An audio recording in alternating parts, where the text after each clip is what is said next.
The 9,442nd meeting of the Security Council is called to order. The provisional agenda for this meeting is the situation in the Middle East, including the Palestinian question. The agenda is adopted. The Security Council will now begin its consideration of item 2 of the agenda. Members of the Council have before them document S/2023/773, the text of a draft resolution submitted by Brazil.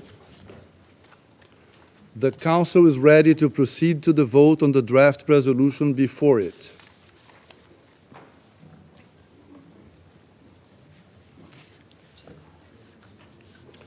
The representative of the Russian Federation has submitted amendments to the text of the draft resolution. I give the floor to the representative of the Russian Federation. Господин председатель, во время консультации 16 октября многие члены Совета пытались отговорить нас от голосования по нашему гуманитарному и деполитизированному проекту резолюции. Нас просили подождать 24 часа с тем, чтобы вы смогли представить консенсусный проект резолюции.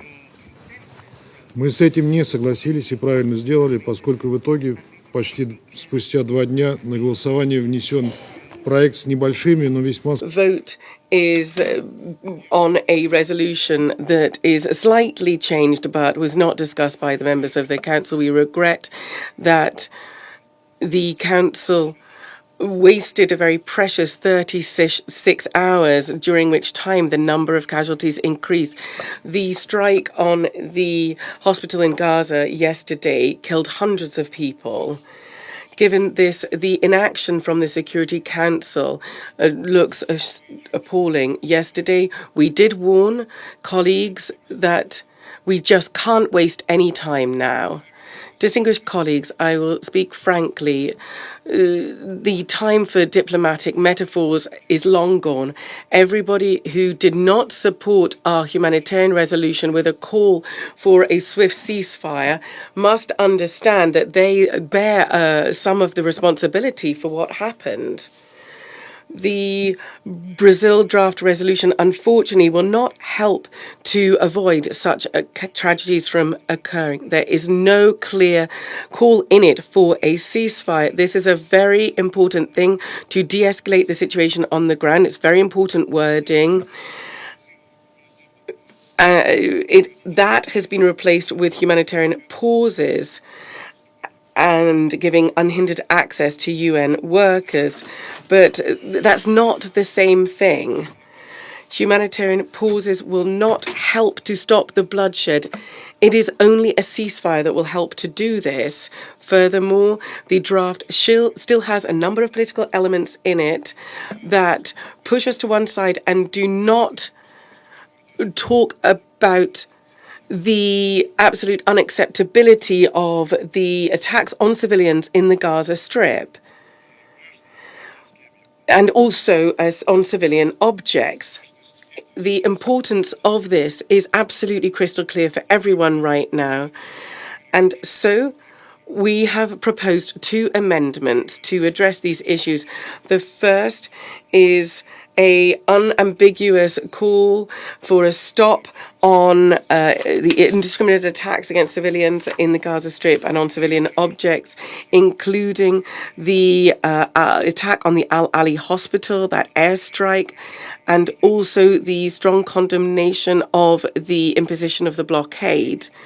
The second adds to the OP a new point on the call for an immediate, durable and fully respected humanitarian ceasefire. If these are not included in the text of the document, it will not help to address the tragic, devastating humanitarian situation in Gaza. Rather, it will just worsen the divide in between members of the committee and will polarize the positions of members of the international community. We would urge members of the Council to vote in support of the amendments proposed by Russia. Thank you. I thank the representative of the Russian Federation for their statement. Would any other member wish to take the floor? I see none.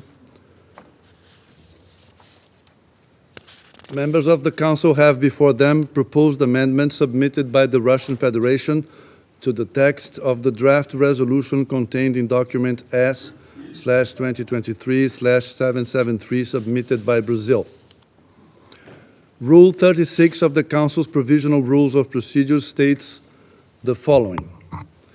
If two or more amendments to a motion or draft resolution are proposed, the President shall rule on the order in which they are to be voted on.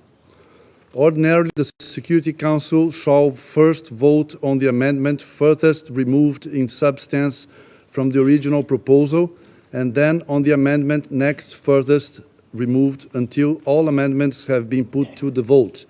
But when an amendment adds to or deletes from the text of a motion or draft resolution, that amendment shall be voted on first. Accordingly, I intend to put the proposed amendments to the vote first. I shall now put to the vote the proposed amendment to be inserted after operative paragraph 2 of the draft resolution. This amendment is contained in document S/2023/775. Will those in favor of the proposed amendment to be inserted after operative paragraph 2 contained in document S/2023/775 please raise their hand?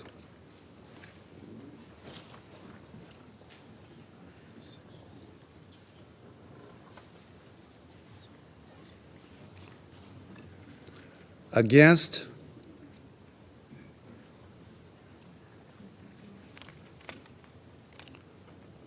Abstentions?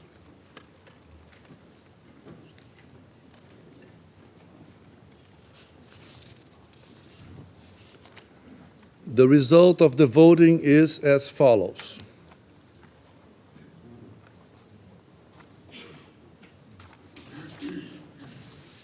Six votes in favor, 1 vote against, 8 abstentions.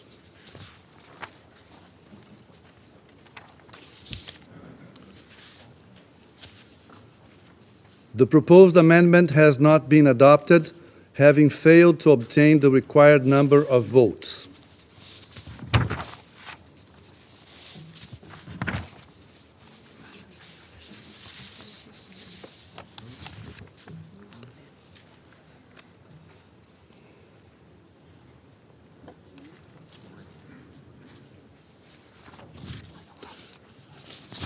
It's after.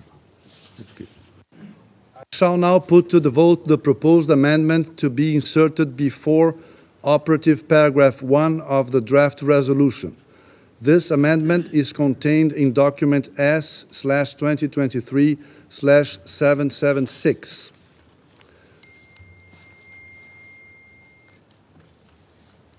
Will those in favor of the proposed amendment to be inserted before operative paragraph 1 contained in document S/2023/776 please raise their hand? In favor.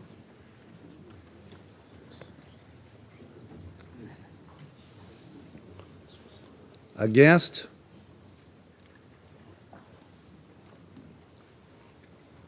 Abstentions?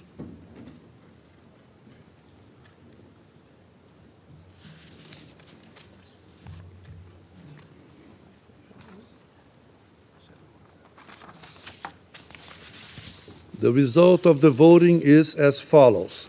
7 votes in favor, 1 vote against, 7 abstentions. The proposed amendment has not been adopted, having failed to obtain the required number of votes.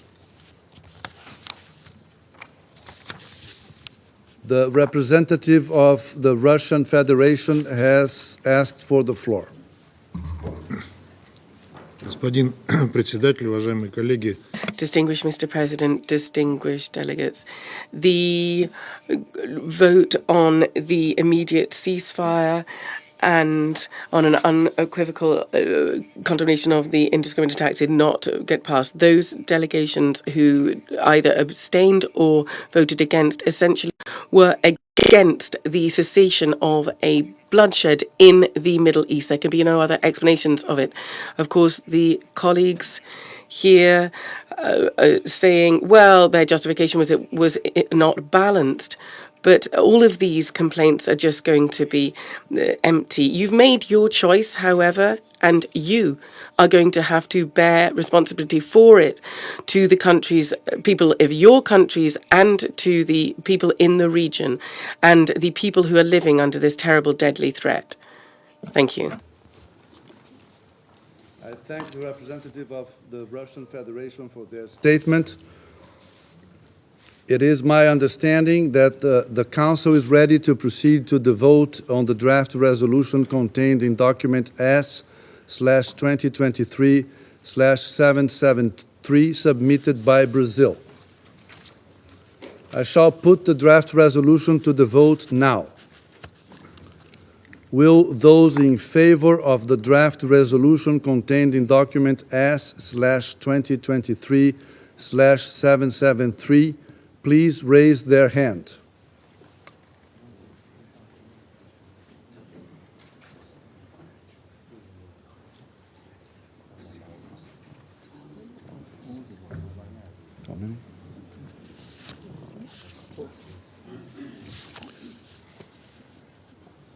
Will those against?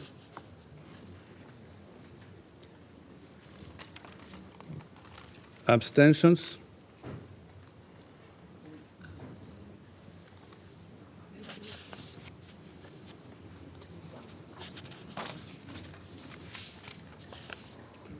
The result of the voting is as follows: 12 votes in favor, 1 vote against, 2 abstentions.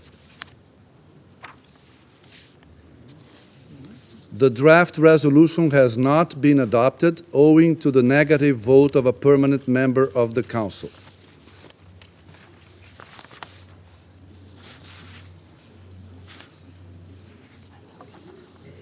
No.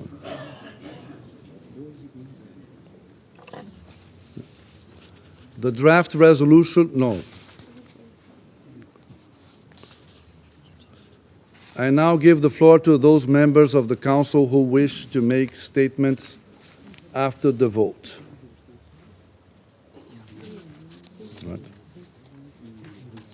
I shall now make a statement in my capacity as the representative of Brazil.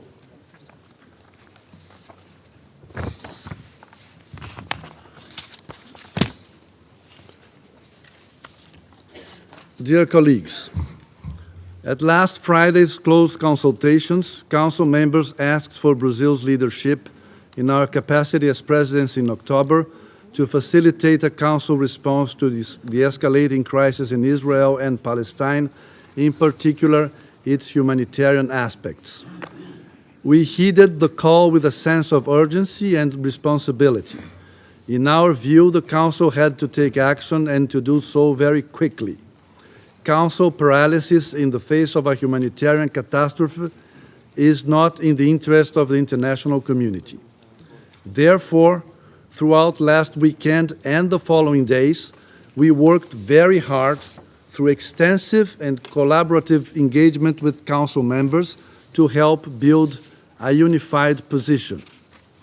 While making a good faith effort to accommodate different, sometimes opposing positions, our focus was and remains on the critical humanitarian situation on the ground. Political realism guided us, but our sight was always set on the humanitarian imperative.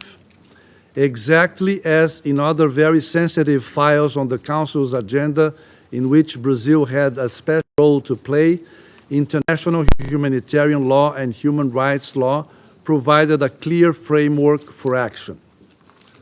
Our proposed text unequivocally condemned all forms of violence against civilians, including the heinous acts of terrorism by Hamas and the taking of hostages. It called for their immediate and unconditional release. It also called on all parties to strictly abide by their international legal obligations, in particular those relating to the protection of civilians, civilian infrastructure, and humanitarian personnel. The draft resolution also stressed the urgent need for humanitarian access to civilians. The text incorporated urgent and multiple calls by the UN and many other actors for humanitarian pauses to allow for the delivery of aid and the voluntary safe passage of civilians. It encouraged the establishment of humanitarian corridors and other mechanisms to facilitate the smooth delivery of aid. The draft further reflected the ethical necessity to provide civilians in Gaza with electricity, water, fuel, food, and medical supplies. The necessity to be protected from forced relocation when the prevailing conditions on the ground do not ensure a safe and secure displacement. Thus, faced with heinous terrorist acts against Israeli civilians, with the forceful reaction to such acts and an ever-growing humanitarian disaster imposed on Gaza, the Council response we proposed was robust and balanced. We are grateful to all Council members who engaged with us since last Friday and demonstrated a sincere and practical commitment to multilateralism. Sadly, very sadly, the Council was yet again unable to adopt a resolution on the Israeli-Palestinian conflict. Again, silence and inaction prevailed, to no one's true long-term interest. While we deeply regret that collective action is made impossible in the Security Council, we do hope that efforts by other actors will yield positive results. They must be prompt, effective, and substantial. Hundreds of thousands of civilians in Gaza cannot wait any longer. Actually, they have waited for far too long, to no avail. I thank you. I resume my function as President of the Council. And I'll give the floor to the Russian Federation. Mr. President, dear colleagues, we have just been witnesses once again of hypocrisy and the double standards of our American colleagues, not standing in principle in the Security Council. They really did not want to have any solution found here. So because of this, they had to just be very obvious as to what their intentions were before us here all today. Now, I'm not going to waste your time on going on about this. I think it's crystal clear what's happened. But I would just like to talk about what the head of Lockheed Martin, James Head, said yesterday, talking to the American media. He said there's no point in restraining Israel from any military actions. What is the point in the future development of our military-industrial complex, which will increase by at least 2% of GDP? There are conflicts which need to be resolved with arms, and we are prepared to provide these arms, these weapons, end of quote. As we say, no comment. Really, that is the very essence of the US's policy in the region and the Pacific region. We do hope that thanks to that, our international partners, after today's votes, will have no illusions about that and what they're intending whatsoever. Thank you. I thank the representative of the Russian Federation, and I give the floor to the representative of the United States. Thank you, Mr. President. Colleagues, as we meet, President Biden is in the region.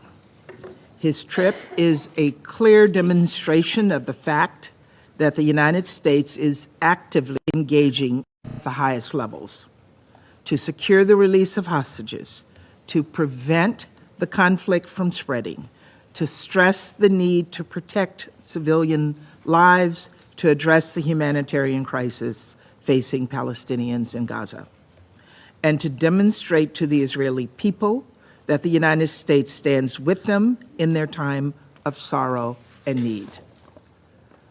We are on the ground doing the hard work of diplomacy, and while we recognize Brazil's desire to move this text forward, we believe we need to let that diplomacy play out, especially when Secretary General Guterres, President Biden, Secretary Blinken, and regional actors are engaged in intensive dialogue on the very issues we are deliberating on today.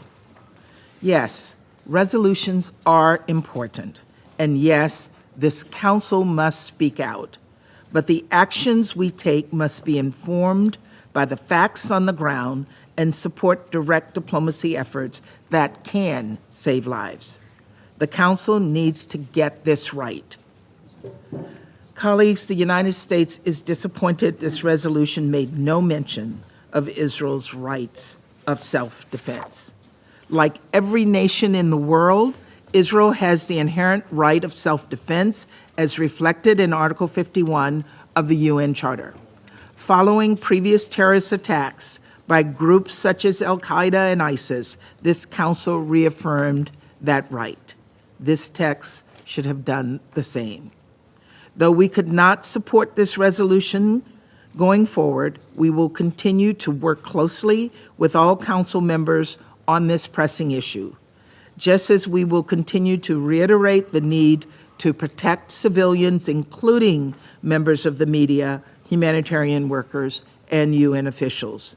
And when I talk about the protection of civilians, I mean all civilians. The United States is horrified and saddened by yesterday's explosion at the Ali Arab Hospital in Gaza. We mourn this tragic loss of life. On the humanitarian front, we are working with Israel, its neighbors, the United Nations, and other partners to address the humanitarian crisis in Gaza. It is critical that food, medicine, water, and fuel begin flowing into Gaza as soon as possible. Families, the elderly, and children are in dire need. Let's be clear. Hamas's own actions have brought this on, this severe humanitarian crisis in Gaza. And Hamas has caused so much needless suffering, death, and destruction. Every member state should condemn Hamas's terrorism and cruelty, and every member state should call on Hamas to cease its endless barrage of rockets against Israel. This is not complicated. It's not controversial. This is the bare minimum. Colleagues, at this difficult moment, let us all call for the protection of civilians and unequivocally condemn Hamas. Let us all affirm Israel's right of self-defense and support the urgent diplomatic efforts underway. Let us stand with the UN and other partners as they work to alleviate the humanitarian crisis facing Palestinians in Gaza. And let us all support equal measures of justice and freedom for Israelis and Palestinians alike. Thank you, Mr. President. I thank the representative of the United States, and I give the floor to the representative of Malta. Thank you, President. Malta voted in favor of the draft resolution tabled by Brazil. Malta has also abstained on the two amendments proposed by the Russian Federation. Although we have no issue with the substance, we saw no reason to alter a well-crafted resolution that rests on a delicate balance and that sought Council unity on this critical matter. We deeply regret that We deeply regret that the draft resolution was not adopted and remain gravely concerned at the highly volatile situation in Israel and Gaza. Notwithstanding this decision, the Council must critically remain seized with the matter and strive to work towards constructive steps which prioritize the protection of civilians and prevent any potential regional conflagration. Within this context, Malta unequivocally condemns in the strongest possible terms the barbaric terrorist acts perpetrated by Hamas on Israeli soil and against the people of Israel. Malta emphasizes that Israel has the right to self-defense in the face of such violent and indiscriminate attacks. It has the right and obligation to protect its territory and its people in line with humanitarian and international law and the principles of distinction and proportionality. We also reiterate our call on Hamas to unconditionally and safely release the hostages immediately. President, we deeply regret that casualties of this war have already included numerous medical, humanitarian, and UN staff. Hundreds were killed in yesterday's horrific strike on the Al-Ahli Baptist Hospital in Gaza that was sheltering thousands of displaced. Such actions are deplorable. They are a blunt breach of international law, which categorically prohibits endangering civilians, medical staff, and humanitarian establishments. This is the inevitable result of the military operations that are being conducted in Gaza, one of the most densely populated places on earth. Decisions to cut off electricity, water supply, and refuse supplies of aid and fuel are also deeply concerning and are leading to catastrophic results. The evacuation order, which displaced over 1 million people to South Gaza, has had serious humanitarian consequences. Such decisions are inconsistent with international humanitarian law and must be rescinded. Malta also stresses the crucial importance that there be a rapid, unhindered humanitarian access to Gaza and urges the immediate establishment of humanitarian corridors in this regard. At this juncture, the importance of preventing a regional spillover is critical. It is therefore imperative for all parties to exercise maximum restraint and fully comply with the norms of international law. Our efforts moving forward must be steadfast in aligning with a just and comprehensive resolution of the Middle East conflict. Thank you. I thank the representative of Malta for their statement, and I now give the floor to the representative of China. Thank you, Mr. President. Mr. President, the night before last, I already gave a comprehensive account of China's views on the current situation in Palestine and Israel. In the next emergency meeting, I shall elaborate on China's position. I shall focus on China's position on today's vote, on the fact that the draft resolution failed to be adopted, and our reaction is that of shock and disappointment. The night before last, the Russian resolution focused on the situation in Palestine and Israel, focusing on the protection of civilians. And that resolution adopted received a lot of support from countries. However, some countries have chosen to cast a negative vote. The reason given at the point was that they were actually more intended to base their positions on the resolution tabled by Brazil, so as to get more time to deliberate. The colleagues from Brazil and other colleagues have agreed to that request by postponing the meeting for another 24 hours. And now it's been proposed again to this point. Over the past 40 hours, they have neither commented on opposition to the Brazilian draft, and which led us to expect that today, hopefully, they will vote in favor of this resolution, and the Council will be able to adopt the resolution favorably. However, the final result of the vote is nothing short of unbelievable.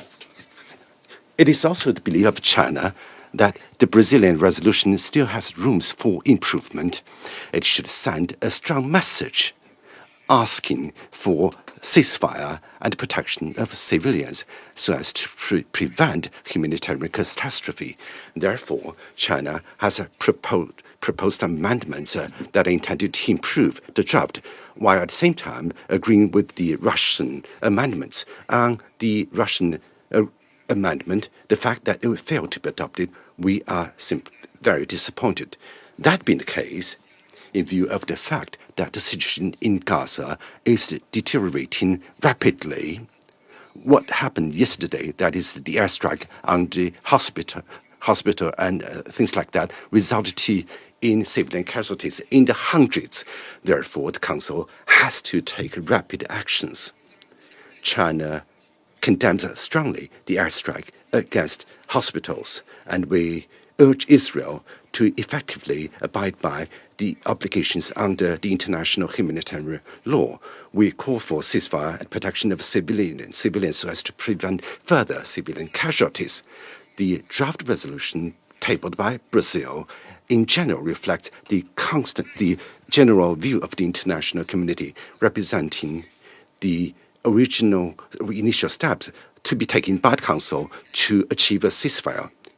And they could be possibly the only possible draft that the Council can reach consensus on under the current circumstances. Some countries are already saying that the Council should take a correct action. However, the way they voted on the text in question makes us doubt their willingness for the Council to take real actions and their willingness to find a solution to the problem. In the final analysis, the Council should not stand on its hands.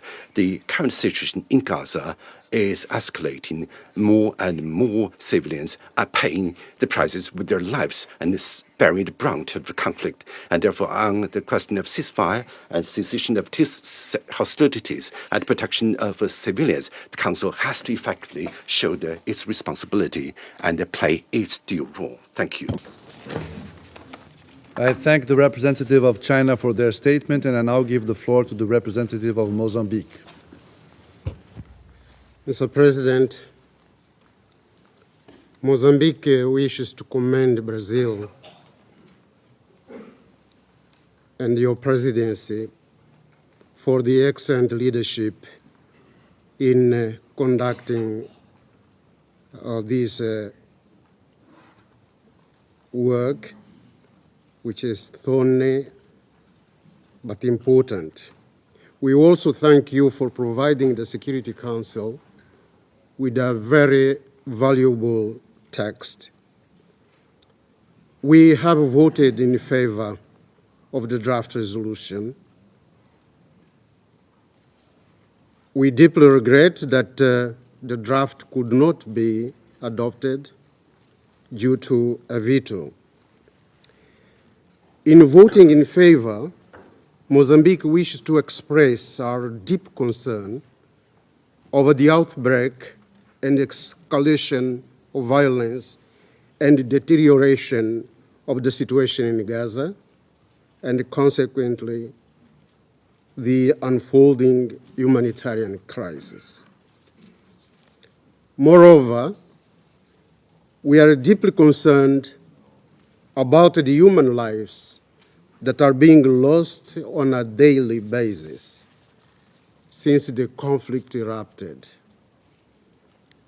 The civilian population, mainly children, women, and the elderly, are suffering the most from the atrocities and grave effects of this war. In supporting this resolution, Mozambique associates ourselves with the collective efforts of this Council aimed at ensuring the protection of civilians and the respect for international human rights law, international humanitarian law, the Geneva Convention, as applied to this conflict both in Gaza and in Israel. It is our strong call that humanitarian aid must reach the needy populations in Gaza. That includes the provision of essential goods and services, as well as medical supplies. Mr. President, we are conscious of the fact that ultimately humanitarian problems need political solutions. This belief reflects our own experience, originated from our protracted struggle against colonialism, racism, and apartheid in the Southern African region. In this context, we urge all the parties to immediately stop attacks, refrain from further violence, and engage in constructive dialogue. Mozambique firmly believes that Israel and Palestine can only resolve their differences through dialogue. We hold the view that peace is always possible if the conflicting parties are genuinely willing to follow the path of justice and tolerance. We therefore wish to reiterate our appeal to the members of this council to redouble our efforts toward a sustainable solution to the Israeli-Palestine conflict. We believe the Palestinian people and the Israeli people have their inalienable right to statehood. They can live together, side by side, in peace and security as good neighbors. As a matter of fact, the Charter compels the parties, and indeed the entire international community, to practice tolerance and live together in peace with one another as good neighbors. I thank you, Mr. President. I thank the representative of Mozambique for their statement, and I now give the floor to the representative of Ghana. I thank you, Mr. President. And let me begin by thanking your presidency and all delegations for the efforts made to have a consensual resolution that could have helped support the efforts of this Council to de-escalate the rising tensions and respond to the tragic situation that we are all witnessing in the Gaza Strip and in southern Israel. We deeply regret that the resolution could not pass. For Ghana, we have always held that the Council should, as far as possible, speak in one voice on this important dispute, whose fault lines reach many distant parts of the world. We have therefore, from the very beginning, given priority to the efforts entrusted to the Presidency to lead all of us in that direction. It was in this regard also that we voted in favor of the Brazilian draft resolution, but deemed it important to abstain from the draft resolution proposed on Monday night and the amendments to today's resolution to preserve the broadest possible agreement that was found to guide us in a common direction. Despite the high sensitivities of the decades-old Israeli-Palestinian conflict and the differences in approaches we may have in resolving it, what should be paramount is our historic responsibility as a Council to deliver the two-state solution and preserve the lives of the two nations whose destinies are bound by history and a common and shared area. The Council's inability to act on its responsibility today, however, should not break our resolve. We believe that a united Council voice and action on the matter is still required and critical in stabilizing the situation and assisting the parties to enter into dialogue, which is the only viable path to durable peace. We should therefore continue to ask the parties to de-escalate, seek consensus to support mediation efforts, and knock on the doors of all those that can have a moderating influence on the parties to open up the space for dialogue. I thank you. I thank the representative of Ghana for their statement, and I now give the floor to the representative of Japan. Thank you, Mr. President. Japan voted in favor of the resolution because it can support its main ideas, bearing in mind various perspectives, including the humanitarian situation in Gaza. Japan has unequivocally condemned the terror attacks by Hamas and others, and called for the immediate release of those who were kidnapped. We feel strong indignation at the tremendous damage and harm to innocent civilians brought by the attack on a hospital in Gaza City on the 17th. At the same time, we would like to point out that Japan had asked to delay the vote on this resolution proposed by Brazil, understanding that various countries, including the United States, have been continuing to make diplomatic efforts on the ground to improve the situation as soon as possible. Japan expresses its great regret at the fact that the resolution was voted to a vote today nevertheless. Japan has consistently and strongly supported and put a face in diplomatic efforts by US President Biden and other relevant countries. All of us, including those who refer to hypocrisy in particular, should think twice if we are really faithful to human rights principles and if we are doing sufficient efforts to make difference on the ground in improving humanitarian situation. Actions are needed. Japan will continue to work together with other countries to ensure the safety of civilians and realize an early de-escalation of the situation. I thank you, Mr. President. I thank the representative of Japan, and I now give the floor to the representative of Switzerland. Merci, Monsieur le Président. Thank you, President. On the 7th of October already, Switzerland firmly condemned the terrorist acts, the indiscriminate attacks and hostage-taking perpetrated by Hamas against the Israeli people. We deplore the deaths of thousands of civilians, including hundreds of children in Israel, and the occupied Palestinian territory, particularly Gaza. Switzerland echoes the Secretary-General in condemning unequivocally the strikes, particularly those which, according to United Nations figures, have led to hundreds of deaths and dozens of injured yesterday in the Al-Ahli Hospital, Anglican Episcopal Church. And we express our sincere condolences to the injured and the victims. We are concerned regarding the large-scale humanitarian crisis in Gaza and the dramatic situation faced by civilians. 1 million people have been displaced, and it is urgent for humanitarian aid to be able to enter. Water, electricity and medical supplies are dwindling.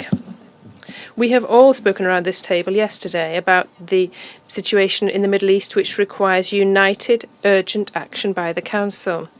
De-escalation, protection of civilians, humane treatment for all hostages, and Switzerland calls for immediate release, as well as rapid, safe, unhindered humanitarian access are all priorities. The draft resolution tabled by Brazil met these priorities, with aiming for a common understanding by this Council, which is why we voted in favour of it, and very much regret the failure to adopt the resolution put to the vote today. I wish to thank your delegation once again, President, for your sustained commitment. It is regrettable that we have not yet been able to reach consensus on a product showing our unity in the face of this situation. Independently of the adoption of a resolution, all the parties must uphold international humanitarian law, particularly the principles of distinction, proportionality and precaution, as well as human rights. International humanitarian law takes account of legitimate security and military needs.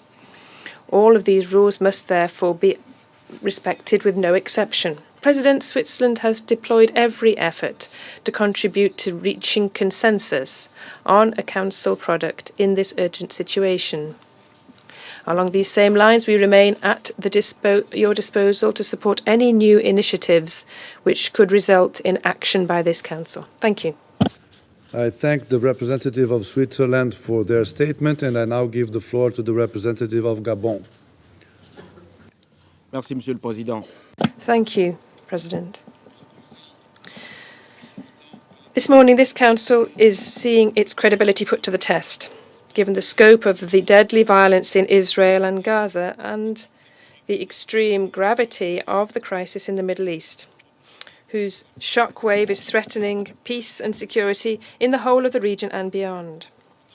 As a Security Council, our mandate is to halt wars, or failing that, to prevent them and to alleviate the human suffering born of crises. This morning, the Security Council was not equal to this mandate. The rhetoric around this table provided no succor, no help to civilians in Gaza, who are falling in the face of indiscriminate strikes by missiles and rockets, and who are deprived of all means of survival. Once again, politics and geopolitics have paralyzed this Council's capacity for action.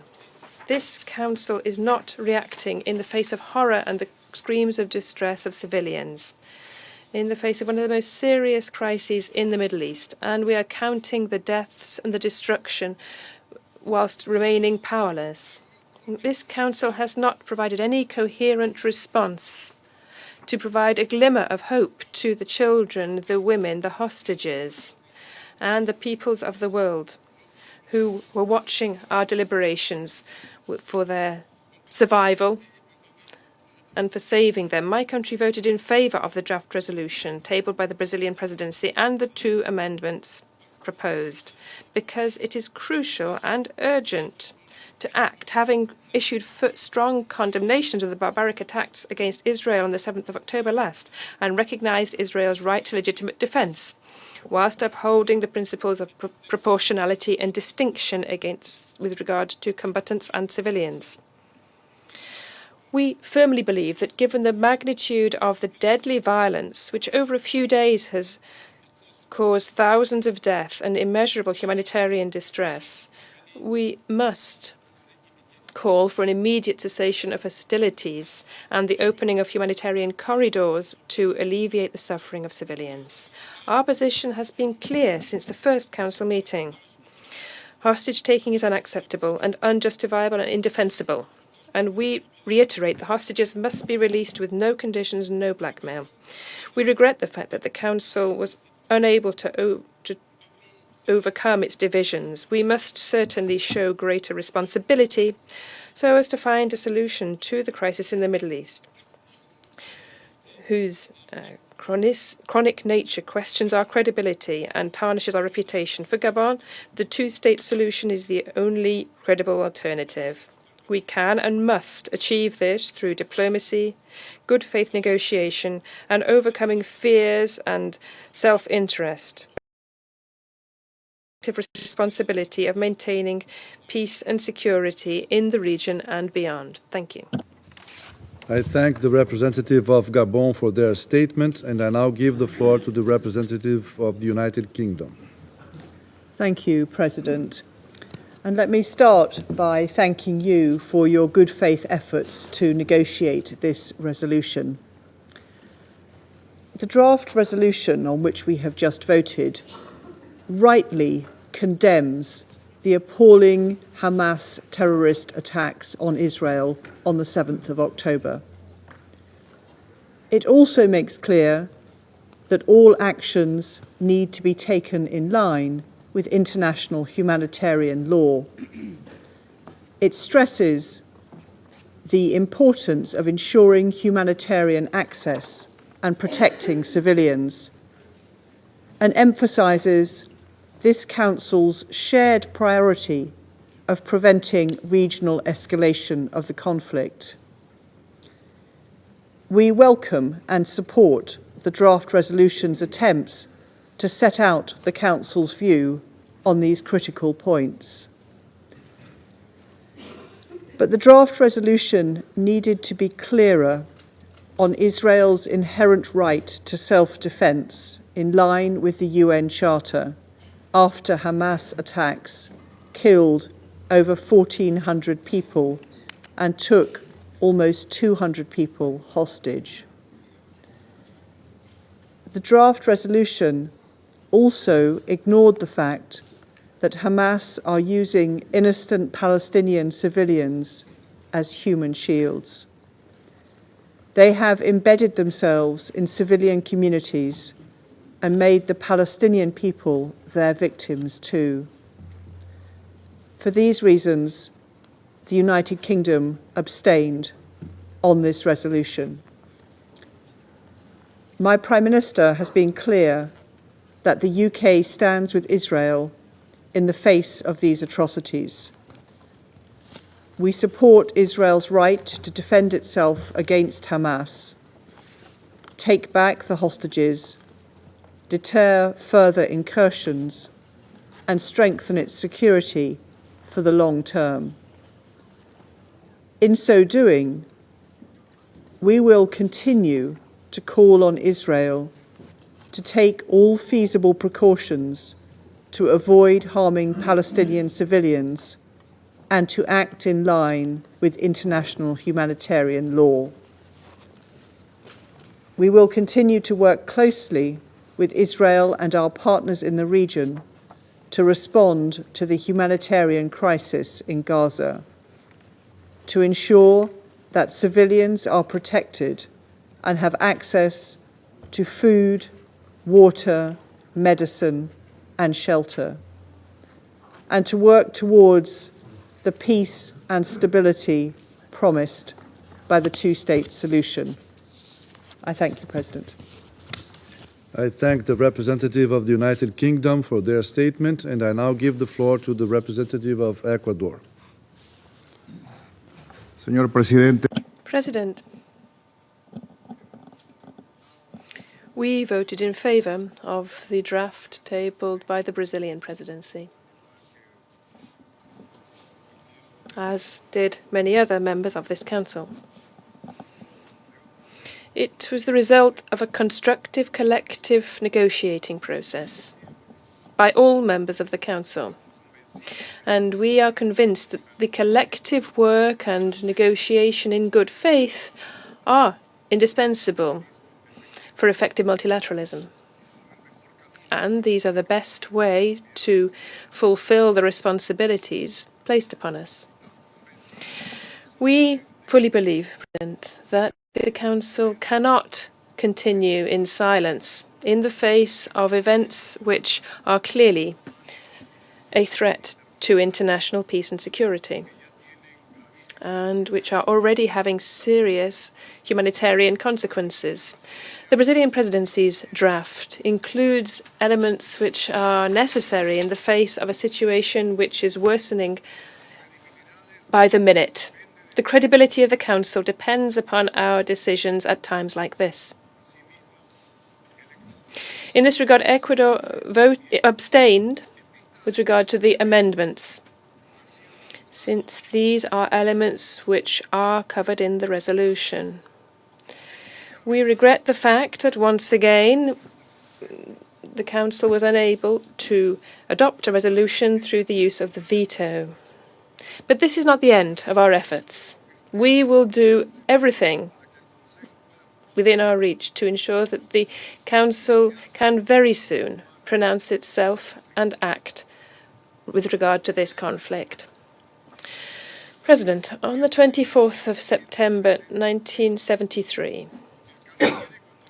the Ecuadorian Chancellor Antonio Lucio Paredes spoke before the General Assembly and said, and I quote, that it is necessary for the actions of the great powers which in one way or another support the parties to the conflict in the Middle East be guided towards seeking solutions to establish constructive peace and do not hamper possible agreements and understandings. The Middle East conflict, because of its explosive nature, compels the United Nations to tirelessly attempt to bring an end to it. Close quote. These words remain valid, even though they were said over 50 years ago. Thank you very much. I thank the representative of Ecuador for their statement, and I now give the floor to the representative of Albania. Thank you, Mr. President. We thank Brazil for their efforts, the diligence in providing time, and the continued engagement with all the Security Council members. The text came at a very critical moment, not only for the conflict between Israel and Hamas and the huge impact it's having on civilians, but also for the revived dangers for the region and beyond. Albania voted in favor because the text responded to core objectives on the issue and to our coherent and principled position. It strongly and unequivocally condemned Hamas and its indefensible terrorist attacks on Israel on 7 October 2023. It called for the immediate release of the hostages, which should remain a humanitarian priority, as the Secretary General called upon Hamas last Sunday. They should be released immediately and unconditionally.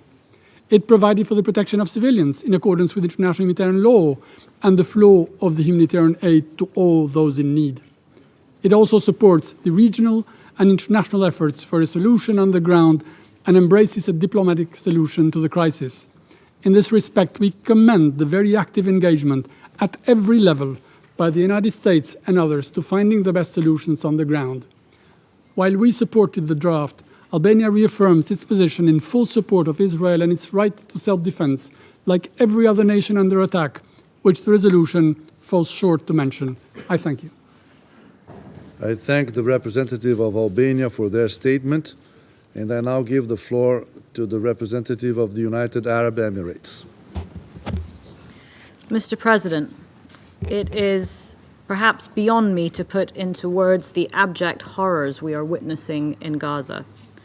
That is why the United Arab Emirates fully supported the Council to take action today, and we still support that the Council does take action on this situation. For more than 140 years, the Al-Ahli Baptist Hospital has provided medical care and shelter for generations of Gazans. Yesterday, more than 500 Palestinians were killed in a strike that hit the hospital. Each passing hour of this ruinous war makes a mockery of these principles of international humanitarian law. Gaza is laid to waste, and nobody feels safe. We call for a full, independent investigation into this incident, and for those who are responsible to be held accountable. As we verify information about the strike, one fact still remains indisputable. More Palestinians have died in this outbreak of violence than in any other in the history of the conflict. In less than 2 weeks of bombardment, more than 3,500 Palestinians have been killed and more than 14,000 injured. Will we continue to sit here and compare the casualties on both sides? We support no less than a full humanitarian ceasefire. We don't ask for this to be done at the expense of Israel's security, but so that people may tend to their wounded, bury their dead in dignity, and begin putting their lives back together. This ceasefire is also crucial so that vital humanitarian aid may enter and aid workers do their work safely. Mr. President, Hamas is indeed responsible for sparking this latest fire that is now engulfing the streets of Arab capitals around the region. We have called them out on this openly for the heinous attacks on the 7th of October. But make no mistake, the kindling was already there, fueled by decades of violent dehumanization, dispossession, and despair. That is why we cannot, however convenient, lose sight of the context of this crisis, the longest-going occupation in the world today of a people that do not wish to be ruled and have been let down again and again and again by all of us. Mr. President, the UAE voted for this resolution not because it is a perfect text, but because it clearly states basic principles which must be upheld and which this Council is obliged to reinforce and uphold. We really thank Brazil and its delegation for their efforts, and we remain hopeful that in the coming days we can unite behind a resolution, and that also in parallel, diplomatic efforts led by the United States help lead us all off this brink that we are edging towards. As I and others said yesterday, the current escalation must drive all of us, but most importantly, Israelis and Palestinians, to the urgent work of achieving the two-state solution. Let me be clear, the only alternative to that is the violence we see right now. 3 years ago, my country established diplomatic relations with Israel. The Abraham Accords are grounded in a simple but enduring truth that peace and dialogue are better than violence and enmity. Along with our Israeli and American partners, we sought a new Middle East where coexistence and cooperation deliver prosperity, security, and peace for all. The indiscriminate damage visited upon the people of Gaza in pursuit of Israel's security risks extinguishing that hope. The region is already contending with the spillover of this crisis, and the enemies of peace are unapologetic about their aims. Let us not play into their hands. Mr. President, it has been said over the past few days that this crisis is a test for the international community and for the UN Security Council. That is true. Noa Argamani, a young Jewish woman abducted by Hamas, is in her second year of computer studies at Ben-Gurion University. Her mother is undergoing cancer treatment, and she is their only child. In a conversation with a journalist about the horror inflicted on this family, Yaakov recalled that in Gaza, too, families are mourning their children. He described Israelis and Palestinians as two nations with one father, and added that we can reach true peace, and I'm praying for this to happen. Amen to the hostages' return. 22-year-old Dunya Abu Rahma, an architectural student in Gaza, is one of the thousands of civilians today fleeing south. Last night, she told CNN that up until recently, all she had been thinking about was her graduation project. Now all she thinks about is how to be safe. The test, colleagues, is whether or not we sustain that hope for peace that shines even through a parent's unspeakable anguish and a child's aspiration to just be normal like the rest of us. We cannot doom millions of people to misery because diplomacy is hard. We must keep trying again and again and again. We must recognize that by continuing to fail to respond to the Palestinian people's legitimate aspirations for a country in their homeland, we fuel this unrelenting cycle of violence and hatred. Let us not fail this test for the sake of Israelis, for the sake of all peoples of the Middle East. Thank you. I thank the representative of the United Arab Emirates for their statement. There are no more names inscribed on the list of speakers. The meeting is adjourned.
The 9,443rd meeting of the Security Council is called to order. The provisional agenda for this meeting is the situation in the Middle East, including the Palestinian question. The agenda is adopted. In accordance with Rule 37 of the Council's Provisional Rules of Procedure, I invite the representatives of Algeria, Egypt, Israel, Jordan, Libya, Oman, Pakistan, South Africa, Syria, and Tunisia to participate in this meeting. It is so decided. I propose that the Council invite the permanent observer of the Observer State of Palestine to the United Nations to participate in the meeting in accordance with the Provisional Rules of Procedure and the previous practice in this regard. There being no objection, it is so decided. In accordance with Rule 39 of the Council's Provisional Rules of Procedure, I invite the following briefers to participate in this meeting. Mr. Martin Griffiths, Under-Secretary General for Humanitarian Affairs and Emergency Relief Coordinator, and Mr. Tor Wennesland, Special Coordinator for the Middle East Peace Process. It is so decided.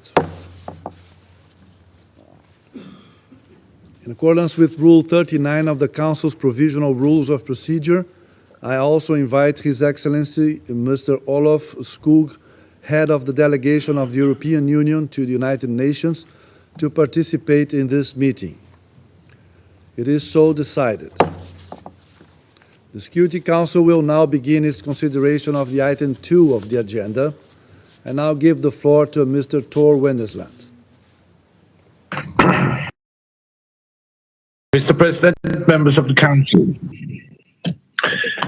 the Secretary General and I have briefed this Council extensively in private over the last days on details of the horrific and unprecedented events that have been unfolding, relaying our utter condemnation, shock and regret. I will not repeat my briefings here today, noting that I will report on the situation next week during my regular monthly briefing. My colleague Martin will brief you on the humanitarian situation. Today, I want to update you on where we are on my efforts over the last days to find a way to bring the end to hostilities and spare lives of civilians. I have to be very honest here and now and say that this is one of the most difficult moments facing the Israeli and Palestinian people in the last 75 years. The massacre and despicable acts of violence and terror perpetrated by Hamas against Israelis on 7 October are seared into our collective memories. Whole families killed, women and children abducted to the Strip and held up until this day. There is no justification or excuse of such an act of terror, and I condemn them unequivocally. We are facing a devastating and clearly difficult challenge for the region and for the international community. It comes at a moment when the global institutions will need to respond to such act and crisis. They are already overstretched. We are in a war, and wars are filled with horrific scenes of violence and tragedy. Last night I watched in horror and in real time, as I was sure we all did, as reports of mass casualties emerged from what should be a protected site, shielded from danger, a place of healing. Hundreds of Palestinians were killed, patients, and those seeking shelter when Al-Ahli hospital in Gaza City was struck by lethal fire.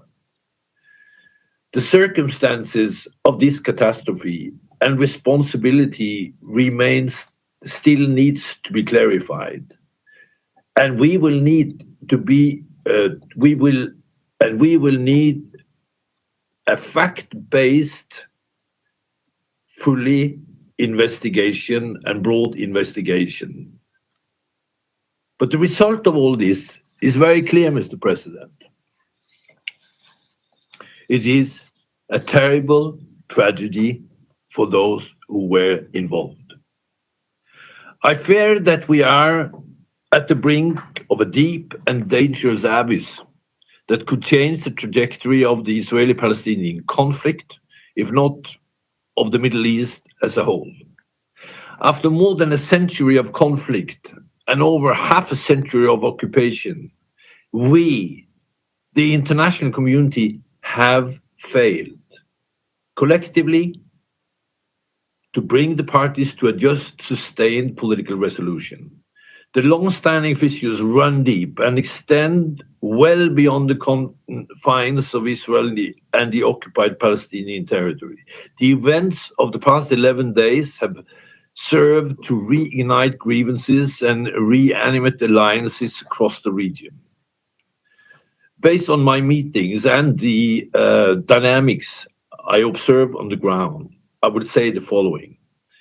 The risk of an expansion of this conflict is real, very, very real, and extremely dangerous.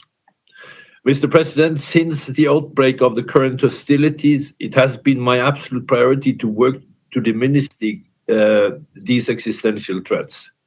With the Secretary General, I have been in constant communication with a broader range of interlocutors, with the parties, with regional and international actors who have agencies and influence. I will continue to do so. Today, I speak to you from Doha, where the authorities have assured me of their continued commitment to the Palestinian people and their humanitarian needs, and the urgency to prevent any further loss of civilian lives. Meetings and ongoing discussions with leaders in Egypt have focused not only on the question of facilitating access through Rafah crossing on humanitarian assistance, but also our shared concern and efforts to rein in further regional hostilities. I will return to Cairo tomorrow to join the Secretary General to continue these political discussions. In this regard, we welcome President al-Sisi's swift call for a summit of world leaders to continue these discussions. I also had similar discussions with leaders in Lebanon and Jordan, as well as on repeated phone calls with the P5 and other key regional and international partners who are seized of an activity engaged and addressing this conflict. We are all seeking a common understanding and approach at this critical time. I welcome the visits of world leaders such as German Chancellor Scholz, the UK Foreign Minister Cleverly, and today, the visit by President Biden. With the parties on the ground in Jerusalem, Tel Aviv, and Ramallah, my message have remained steadfast that we must not let the dynamic of the current conflict take our eyes off what I will call the day after. The day after we need to start working on now, immediately. We know the way forward.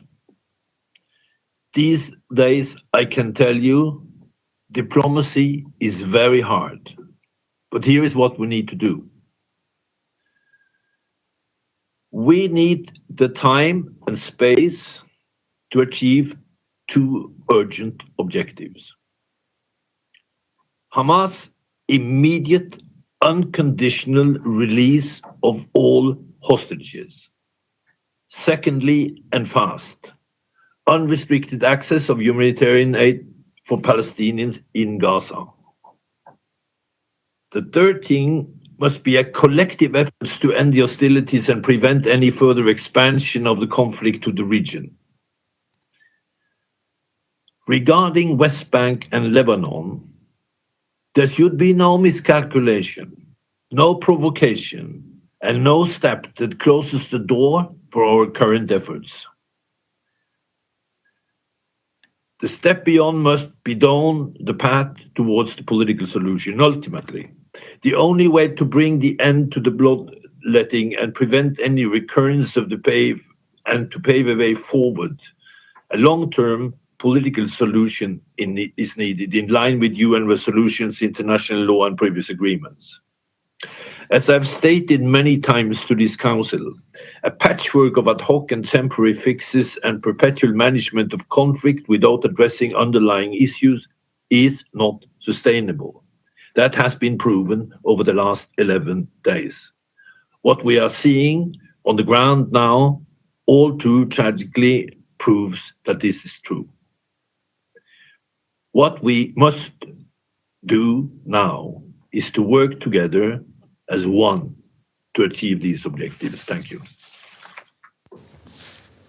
I thank Mr. Winnesland for his briefing. I now give the floor to Mr. Martin Griffiths.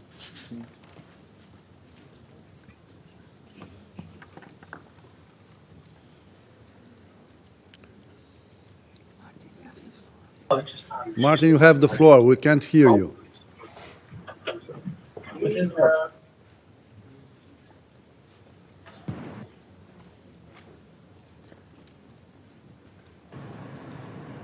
Can you hear me now? Yes. Yes. Okay, sorry. Sorry, my technical knowledge, Sergio, is not brilliant. Thank you very much for inviting me. And what I was saying was what an honor it is for me to be on the same podium as Tor. And I associate myself profoundly with every single word that he said, which is born out of years of relevant experience, including not just looking at the horrors of the last 11 days, but anxiously looking ahead at the horrors to come. So all credit to Special Coordinator Tor Wennesland. But I also, of course, join him and all members of the Council in expressing my horror and despair at the explosion that he described, watching, as so many of us did, at the Al-Ahli Anglican Episcopal Hospital in the northern Gaza Strip yesterday evening. My heartfelt condolences, of course, go out to the grieving families affected by this heart-wrenching tragedy. And I also extend my sincerest wishes for a swift and complete recovery to all those who've been injured.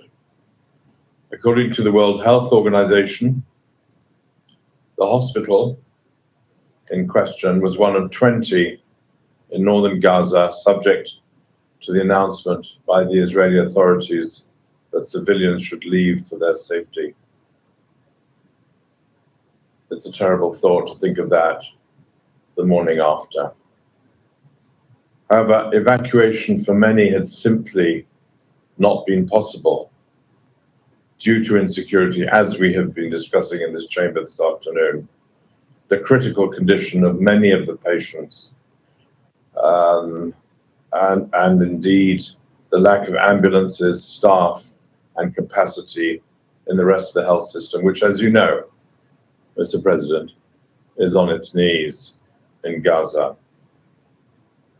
When that hospital was hit, it was fully operational, and indeed it had breached its maximum capacity. It was therefore overflowing with patients, including women and children. Dozens of healthcare providers and caregivers demonstrating their extraordinary, frankly, extraordinary courage and commitment to remain sur place, remain there to do their duties and to remain steadfast by their patients' sides. And they were also in the building.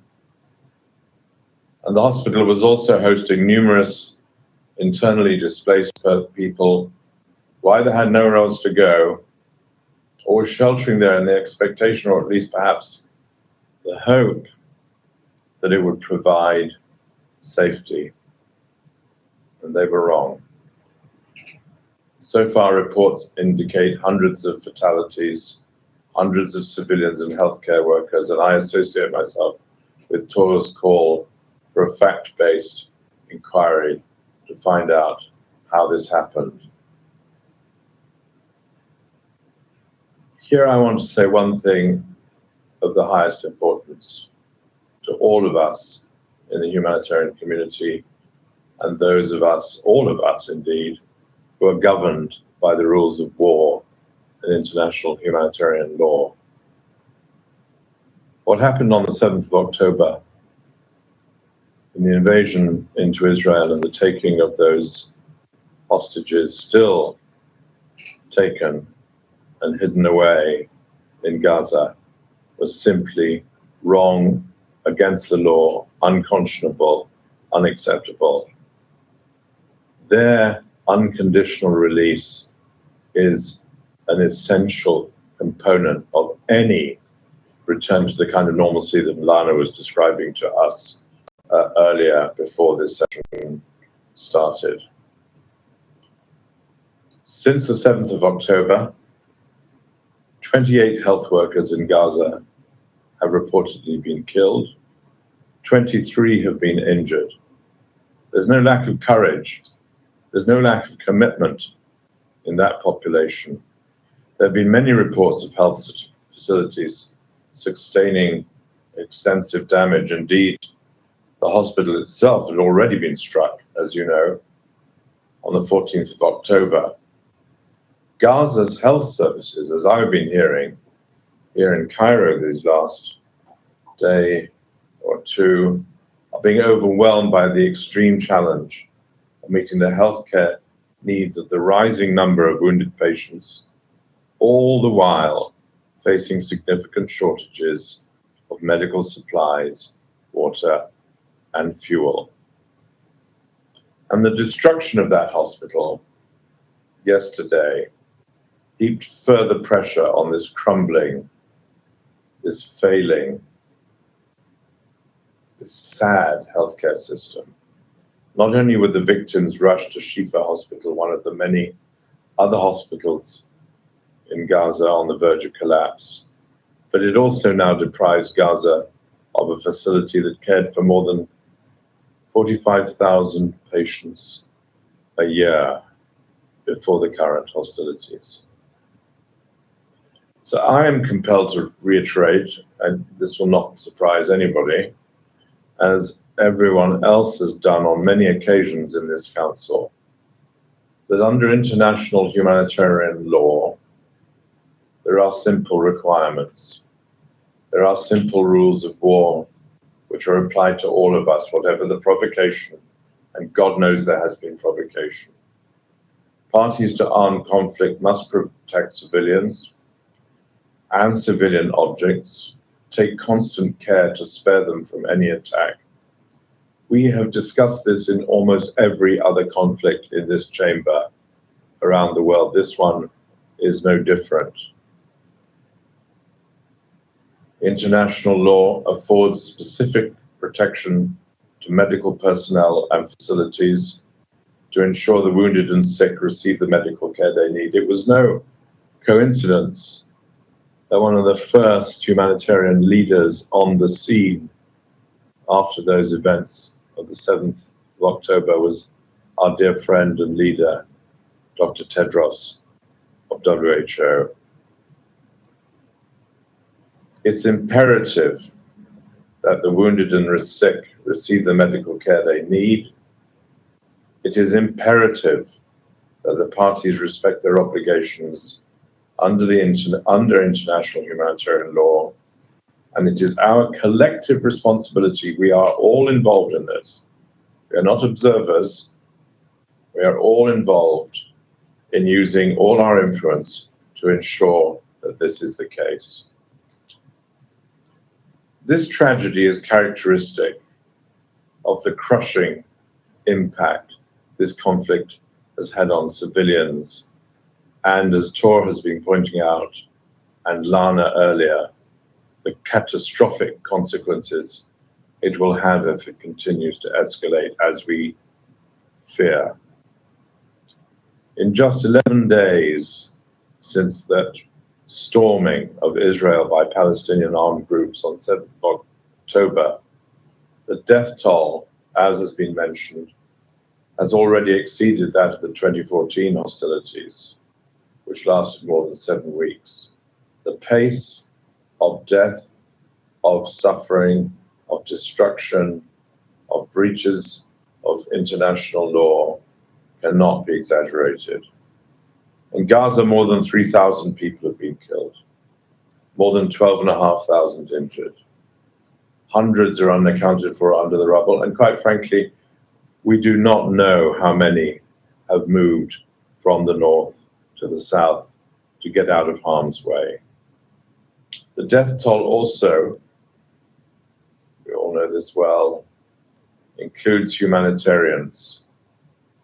I want to pay tribute to the 15 UNRWA staff and Red Cross and Red Crescent personnel that I've been meeting these days, the families of those who have fallen. We estimate that maybe up to 1 million people have fled their homes to other parts of Gaza, but we don't really know. Many have done so in response indeed to Israel's announcement that civilians should leave northern Gaza for safety.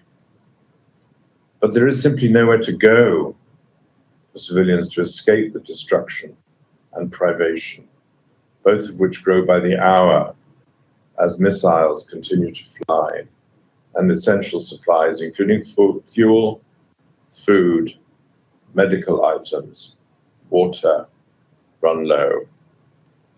Due to the scarcity of water, UNRWA in some locations, and I want to pay a special tribute to UNRWA for the way in which it's provided a buffer against suffering in these terrible times.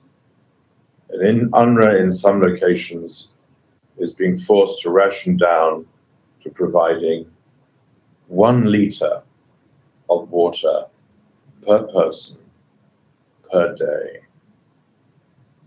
Bear in mind that the minimum by international standards should be 15 liters, and they're getting 1, and they're the lucky ones. People have been increasingly forced to consume from unsafe sources. We're hearing many, many more reports of that through UNRWA and other agencies, placing the population at risk, of course, of the outbreak of waterborne diseases. And whether civilians move or stay, and that must be their decision, whether to move or stay, whether to move again or stay where they have moved to. Whether they move or stay, they must be protected. They must not be attacked in places of civilian infrastructures. They must be protected in places of deconfliction. And they must have access to the essentials of humanitarian assistance to survive, which are available and in which we have all spent many, many detailed hours in detailed negotiations with the parties, and I'm grateful to them, to all of them, for the commitment that they have shown to these negotiations. It means that the UN and the humanitarian partners, and I specifically refer to the great leadership shown, and I met their leaders today, of the Egyptian Red Crescent and the Palestinian Red Crescent, must be able to deliver relief to civilians in need throughout Gaza without impediment in places of their choice, in places where they consider themselves to be safe and where we can seek to ensure that safety. We have humanitarian supplies. We have medical teams. UNRWA has a staff of 14,000 in Gaza still, bravely working under these conditions. The other agencies do. The Red Crescents, of course, have many, many, many volunteers, and they are all ready to assist the people most in need. I'm very grateful to many member states for providing very quickly emergency funding available for the immediate relief in Gaza, including from the Central Emergency Response Fund that my office runs, and the Occupied Territories Humanitarian Fund. Thank you. Thank you to all of you who stepped up so quickly. What we don't have, however, we have a lot, but what we don't have, and it's the killer, and what we desperately need, is immediate safe humanitarian access across all of Gaza. And that is the burden of our discussions with key parties. We urgently need a mechanism agreed by all relevant parties to allow for the regular provision of emergency needs throughout Gaza, to get the level of distribution of assistance up to what it was before these terrible weeks of 100 trucks a day providing assistance throughout Gaza to people in need. We need to get back to that level of ambition. For that, we need additional funding for agencies like UNRWA, World Food Programme, and of course for the Red Crescent in their leadership role. And without new funding, UNRWA, already painfully, woefully lacking in funds, will not have the ability to continue to deliver core services. But as Mr. President, as Tor said, and I'm glad he did, and he made two, I think, very important points. Gaza is not the only location of concern in this deeply troubling conflict.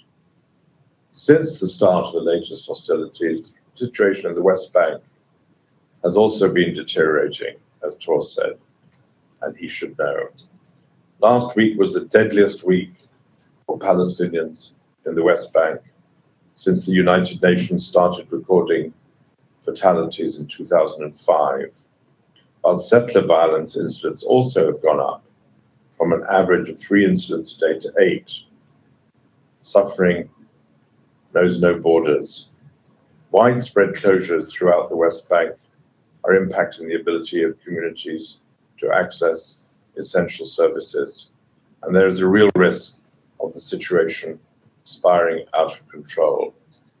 What the people of Israel, Palestine, the region need, what we all need, what this Council's mandate is in existence to secure, is the sanity and humanitarian to prevail, drawing on the provisions of international humanitarian law for urgent efforts, this was Tor's second point, to arrest any further descent in this brutal calamity.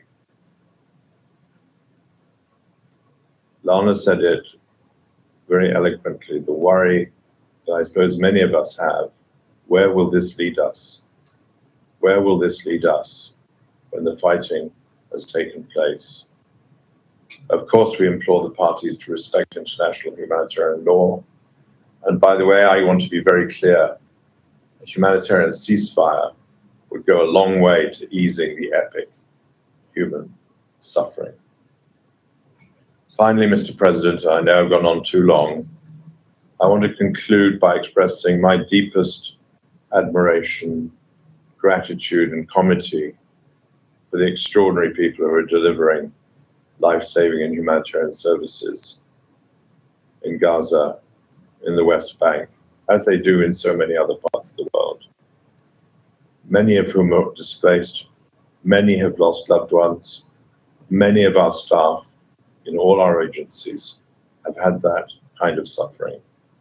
The dedication and bravery of ambulance crews, healthcare professionals, people working in hospitals and clinics, actually is a reminder of the fundamentals of humanity which drive our efforts to resolve these differences, to resolve them through diplomacy, through dialogue, through kindness, through generosity, and through accountability.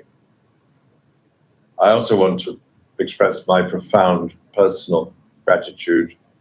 I have said it also already for Tor, but also to my colleague and his colleague, our Deputy Special Coordinator, Resident and Humanitarian Coordinator, somebody with a title as long as mine, Lynn Hastings, and the humanitarians who are demonstrating unwavering commitment providing essential assistance and relief. Their collective efforts, their unstinting focus on key priorities which are based on operational needs, exemplifies not just the United Nations' enduring commitment to extending hope and support, but exemplifies the commitment of the humanitarian community and its supporters, all of whom are in this room, to do the job that they have decided and resolved to choose for their lives.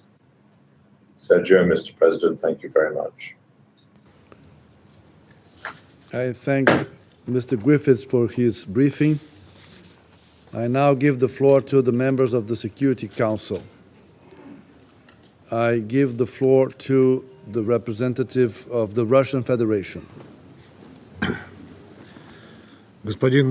Mr. President, colleagues, along with the delegations of the UAE and China, we initiated today's Emergency Security Council meeting given the tragic events in the Gaza Strip.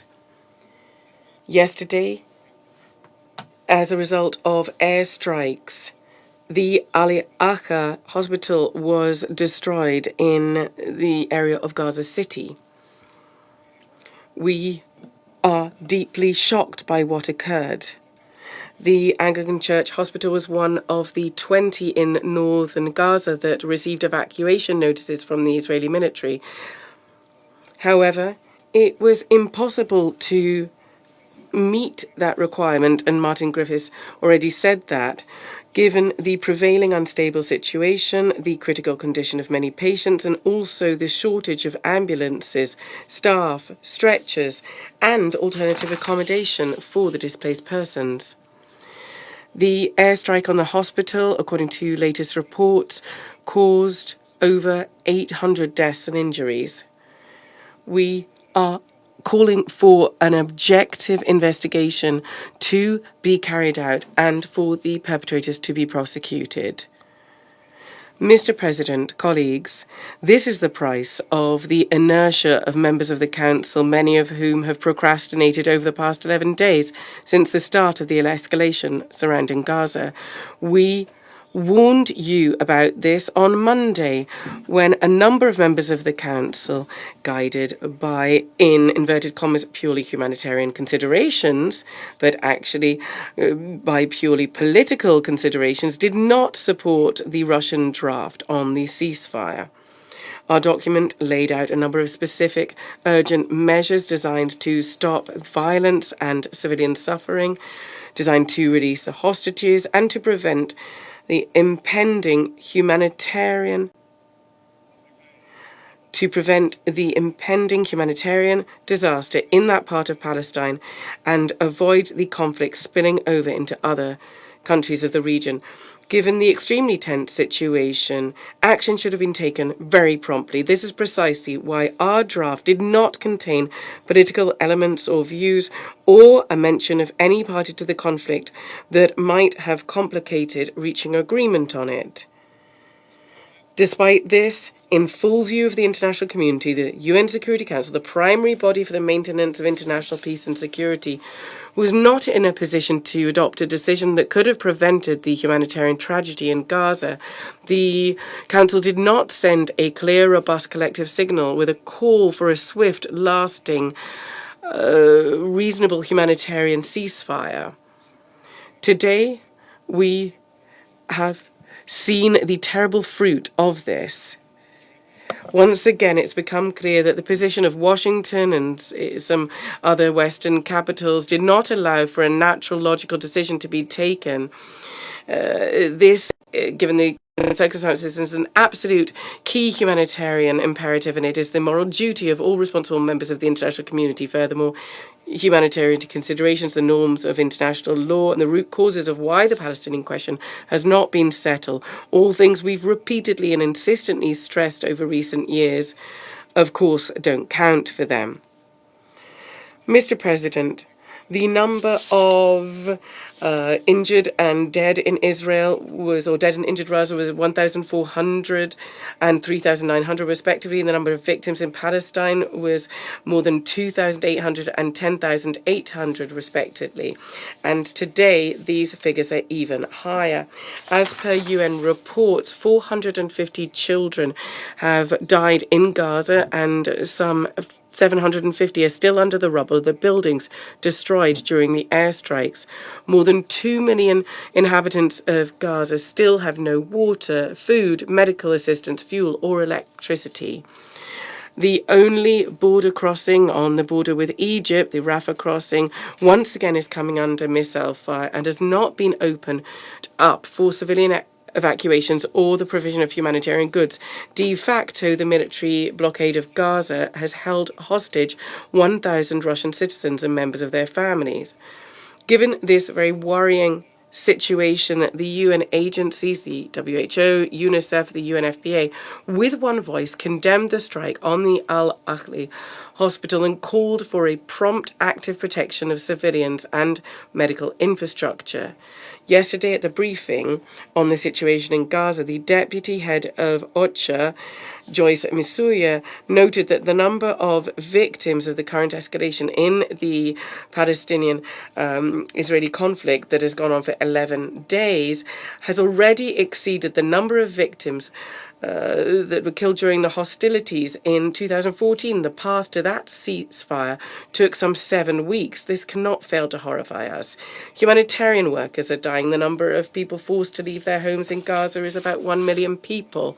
The humanitarian blockade of the Palestinian enclave is pushing the entire population to the brink, the population that de facto, right before our eyes, are being sacrificed. Mr. President, we would urge the Israeli side to prioritize international humanitarian law, at the center of which is the lives of Palestinian citizens and critical emergency care and medical facilities. Humanitarian access should be provided without delay. We call for an immediate ceasefire and an opening of corridors to supply emergency humanitarian assistance to the affected areas of the Palestinian enclave and to evacuate civilians. An immediate cessation of violence against civilians as well, irrespective of where they live. In a number of Arab and European countries, there have been outbreaks of large-scale unrest, given the ongoing Israeli missile strikes. In this regard, we condemn the attacks on diplomatic missions in foreign countries, of foreign states. Mr. President, all that we're talking about just now is happening with the inaction of the Security Council, which is paralysed by the self-serving interests of some countries and with unilateral actions which not only have ended in complete failure but also have led to a widespread escalation of violence in the Middle East region. Mr. President, we are extremely concerned by the unprecedented scale of the humanitarian disaster in the Gaza Strip and the high risk of the conflict spillover. Assuming the UN Security Council is not able to come up with an appropriate response to these challenges, we will initiate the resumed 10th emergency special session of the UNGA on the protection of civilians in Palestine in order to have a comprehensive discussion of the situation regarding the Palestinian-Israeli conflict and ways to settle it. A letter on this for the President of the GA has already been written and it will be dispatched forthwith. Thank you. I thank the representative of the Russian Federation for their statement, and I now give the floor to the representative of Gabon. Je remercie le coordinateur I thank Special Coordinator Tor Wennesland and Under Secretary General Martin Griffiths for their briefings. President, the airstrikes which hit the Anglican hospital in Gaza yesterday, claiming hundreds of lives and numerous injured amongst Palestinian civilians, is the reflection of the extreme brutality and gravity of the war between Israel and Hamas. Gabon firmly condemns these strikes and the responsibility for these must be established. We recall also that health units and their personnel must be protected in all circumstances pursuant to international humanitarian law. Since the barbarous, unjustifiable and unacceptable attacks of Hamas upon Israel on the 7th of October, the indiscriminate deadly violence against civilians has reached unsustainable levels. My country recognizes Israel's right to legitimate defense, which must be exercised whilst upholding the principles of proportionality and distinction between combatants and civilians. 11 days since the outbreak of hostilities, scenes of war marked by indiscriminate shelling are suffused with horror, with dramatic consequences on civilians. The dead and injured are now counted in the thousands. Atrocities against women and children and destruction are all immeasurable.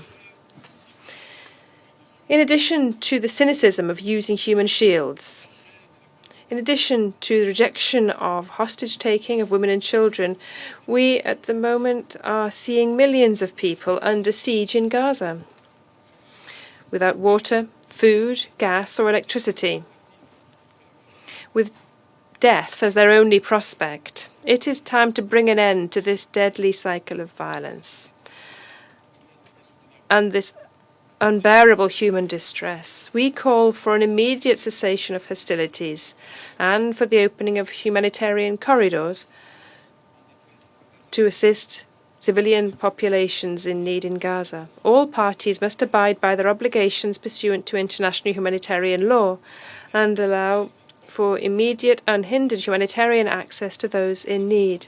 I take this opportunity to pay tribute to the humanitarian personnel who are carrying out their activities courageously in difficult, hostile conditions at risk of their lives. President, the conflagration of violence between Israel and Hamas is jeopardizing peace, security and stability in the region and beyond the epicenter. The international community must exhibit greater commitment to prevent and avoid other fronts or poles of violence in the region, which would make the situation still more intractable. Exchanges of fire between Israel and Hezbollah in the south of Lebanon are, in this regard, extremely worrisome. This Council must urgently act to prevent the situation from becoming bogged down, above and beyond strategic interests for each member, above and beyond the depth of emotions. We must, without delay, achieve de-escalation and halt the fighting. We must silence the guns. Diplomacy, dialogue and negotiation, which are at the heart of the United Nations, are the inescapable channels to achieve a solution which guarantees the rights and interests of the parties. And for Gabon, the two-state solution still has no credible alternative. Thank you. Of Gabon for their statement, and I now give the floor to the representative of China. Thank you, Mr. President. Mr. President, I wish to thank USG Griffith and Special Coordinator Westland for their briefings. I wish to particularly commend Special Coordinator Westland for his tireless efforts in actively engaging with all parties for the de-escalation of the conflict to prevent a humanitarian crisis. Together with UAE and the Russian Federation, China also requested this emergency meeting. The Al-Ahli hospital in Gaza was attacked, which claimed the lives of hundreds of innocent civilians. China is shocked by this heinous attack and strongly condemns it. The protection of civilians in armed conflict is a red line under international humanitarian law. Civilians and civilian facilities such as hospitals and schools should not and must not be targeted in military operations. The indiscriminate use of force is not acceptable, and the safety of humanitarian medical workers must be guaranteed. We urge Israel to effectively fulfill its international humanitarian law obligations. Look around in Gaza right now. Tragedies like the one at Al-Ahli Hospital are unfolding all the time. As a result of the total blockade imposed by Israel, the supply of water, electricity, and fuel in the Gaza Strip has been cut off. The basic supplies, such as food and medicine, are dwindling and urgently needed. Tens of thousands of Gazans have been forced to move south because of the emergency evacuation order issued by Israel, but have suffered from airstrikes in the south as well. From the north to the south, Gaza is full of frightened children and desperate mothers. Under the current circumstances, there's no time to lose in protecting the safety of civilians, carrying out humanitarian relief, and preventing a humanitarian crisis. We call on Israel to lift the full blockade of Gaza, rescind the emergency evacuation order, and stop the airstrikes around the Rafah crossing. We welcome the international community's efforts to open a humanitarian corridor and look forward to substantive progress in the relevant communications and arrangements as soon as possible. We appreciate the important role played by Egypt and other regional countries. Mr. President, development over the past few days have amply demonstrated that an immediate and comprehensive ceasefire must be the overriding priority. As long as the war continues, more violations of international humanitarian law are inevitable. Without a comprehensive ceasefire, any amount of humanitarian assistance will be a drop in the bucket. If the current fight in Gaza is allowed to drag on, the end result will not be a complete victory, military victory for any side, but rather most likely will be a catastrophe that will engulf the entire region, that will probably completely end the prospect for a two-side solution, plunging the Palestinian and Israeli peoples into a vicious cycle of hatred and confrontation. Arab countries have issued a strong call for an immediate and comprehensive ceasefire. The international community should heed this just call of Arab countries and the Palestinian people. We should unite all current diplomatic efforts towards this goal. China welcomes any initiative that is conducive to easing the humanitarian crisis and reducing the suffering of civilians, and supports all efforts aimed at de-escalating the conflict and restoring peace. We hope that all parties concerned will maintain impartiality, actively leveraging their influence on the parties concerned to promote calm, restraint, and work for the cessation of hostilities as soon as possible. Under the current circumstances, all diplomatic efforts should work to send a unified signal. First, there are no winners in wars. Violence for violence can only lead to more serious crises. There must be an immediate ceasefire, abundant military means, and return to the track of dialogue and negotiation. Second, any violence and attacks against civilians should be rejected. Both the Palestinians and the Israelis have the right to be free from fear, and their security should be equally protected. Third, international humanitarian law must be followed. The basic needs of the people of Gaza must be ensured. The humanitarian corridor must be opened immediately, and the hostages must be released. Fourth, the fundamental solution to the Palestinian-Israeli question lies in the implementation of the two-state solution based on relevant UN resolutions and other international consensus to achieve a comprehensive, just, and lasting settlement so that Palestine and Israel can live side by side in peace. Mr. President, the Security Council bears the primary responsibility for maintaining international peace and security. In the face of the continuing spread of conflicts and the increasingly imminent humanitarian disaster, the Security Council has no reason to remain silent and no excuse to delay further. China does not agree with the claim that the Security Council actions will interfere with ongoing diplomatic efforts. Though the draft resolutions proposed by both Russia and Brazil have not been adopted, the Security Council cannot stop at this. China expects all members of the Security Council to face up to their responsibilities under the Charter, respond to the expectations of the Palestinians and the Israeli peoples and of the international community, move forward in unity and build consensus and make binding decisions on the current crisis situation, decisions that will stand the test of history and conscience. China has been making efforts all along.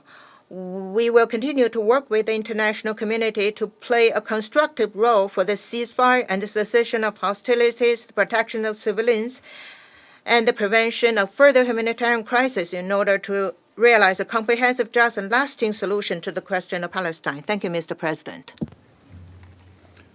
I thank the representative of China for their statement, and I now give the floor to the representative of Ghana. Thank you, Mr. President. And we have listened carefully to the sobering briefing by Special Coordinator Tor Wennesland and USG Martin Griffiths. We remain deeply concerned by the unfolding developments in the Gaza Strip and Israel. At the outset, whilst reiterating our strong condemnation of the present hostilities initiated by the Hamas militia on the 7th of October 2023, we are profoundly distressed by the attack on the Al-Ali hospital in Gaza that was also sheltering civilians at the time it was hit. We condemn the attack, which adds to the growing frustration and human tragedy of this conflict, and we call for a full and transparent investigation of the incident and the establishment of accountability. Since 7th October, the world has witnessed unimaginable horror in southern Israel and in the Gaza Strip. Many lives have been lost and many more will be lost if the fighting does not stop. We deeply regret the high civilian cost arising out of the present hostilities and express our solidarity and sympathies to all the families who have lost loved ones to the violence in both Israel and Palestine. Mr. President, Ghana believes that as a council and at this time, our foremost responsibility alongside that of the wider international community should be saving lives, all lives. In this regard, we call on Hamas to immediately and unconditionally release all hostages and concurrently urge both sides to halt the firing of rockets and missiles. We further urge Israel to restore essential services such as electricity and water supply to Gaza and permit humanitarian access of food and medicines to the vulnerable populations in Gaza. We note the efforts of the United Nations and other humanitarian partners committed to operating in the unfolding difficult circumstances and urge funding for the emerging humanitarian needs and for the flash appeal. In making these calls, however, we do not ignore the dictates of international law and the charter of this organization, including relevant resolutions which affirm the right of guaranteed territorial inviolability for the states in the region, including Israel, as well as their right to self-defense, nor deny the necessity of accountability for those most responsible for the egregious, horrific, and heinous incidents committed since Hamas initiated its attacks against Israel on 7th October. For many member states reborn into modern statehood in the last century, we cannot cease to underscore the importance of respect and adherence to the established principles of international law and international humanitarian law. Civilians and civilian objects must be protected at all times, and international law, which has been instrumental in the achievement of our respective statuses, must be upheld by all, even in conflicts, to protect innocent lives, to safeguard security, and facilitate the aspirations for statehood. The deterioration of the security situation and the upward spiral of the violence poses the risk of a further spread and a danger to international peace and security. We therefore strongly urge a stop to the fighting, accompanied by the exercise of maximum restraint in good faith by all sides, to enable mediation to play its role in releasing the hostages and addressing all immediate concerns, including the growing humanitarian needs of the civilian population in Gaza.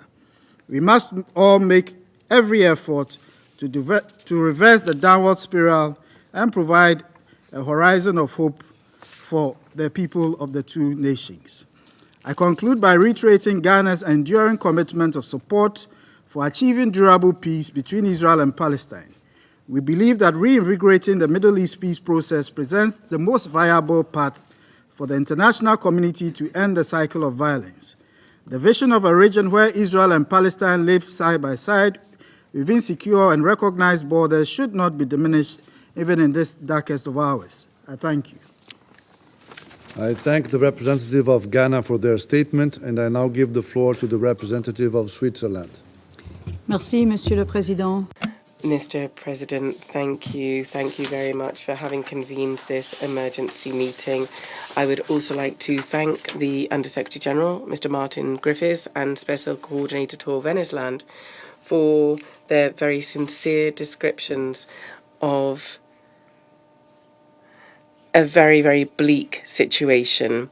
I'd like to thank them and in particular their teams for their efforts, their work, their courage in the most difficult of circumstances. I would like to express my condolences to the families of the victims of those humanitarian workers who have died. As early as the 7th of October, Switzerland very strongly condemned the acts of terror, the indiscriminate attacks and hostage-taking perpetrated by Hamas against the Israeli population. We call for all, that is, all hostages held in Gaza to be treated humanely and released immediately. And our thoughts are with them. Switzerland joins the Secretary General also in unequivocally condemning yesterday's strikes, in particular the one that, according to the United Nations, left hundreds dead and dozens injured at the Al-Ahli Anglican Hospital. We extend our deepest condolences to the families of the victims. This incident must be thoroughly investigated so that the facts can be clarified. Mr. President, we can but repeat it over and over again. The civilian population and civilian objects must be respected and protected. International humanitarian law also requires that hospitals, clinics, and the people who are treated there, as well as the medical staff who work there, be protected.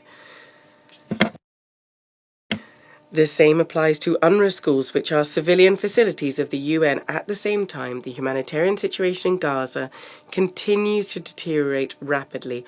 Water and power cuts are causing a serious health crisis. Nearly 1 million Gazans have had to flee their homes to take refuge in the south. The Gaza Strip is under complete siege. UNRWA schools act as vital shelters for the 400,000 displaced persons, many of them children. The capacity of these schools, as well as those of the hospitals, has been exceeded. All parties must allow the safe, rapid and unimpeded delivery of humanitarian aid. We urge them to immediately observe pauses in hostilities and, as the Secretary General has called for, a humanitarian ceasefire. Mr. President, as we repeated after the vote this morning, all parties must exercise the utmost restraint in the conduct of hostilities. They must respect international humanitarian law, in particular the principles of distinction, proportionality and precaution, and human rights. All possible measures must be taken to avoid the impact of hostilities on the civilian population and civilians. As international humanitarian law takes account of legitimate security and military necessity, all its rules must be respected without exception. We stress the need to investigate all violations of international law so that the perpetrators can be brought to justice.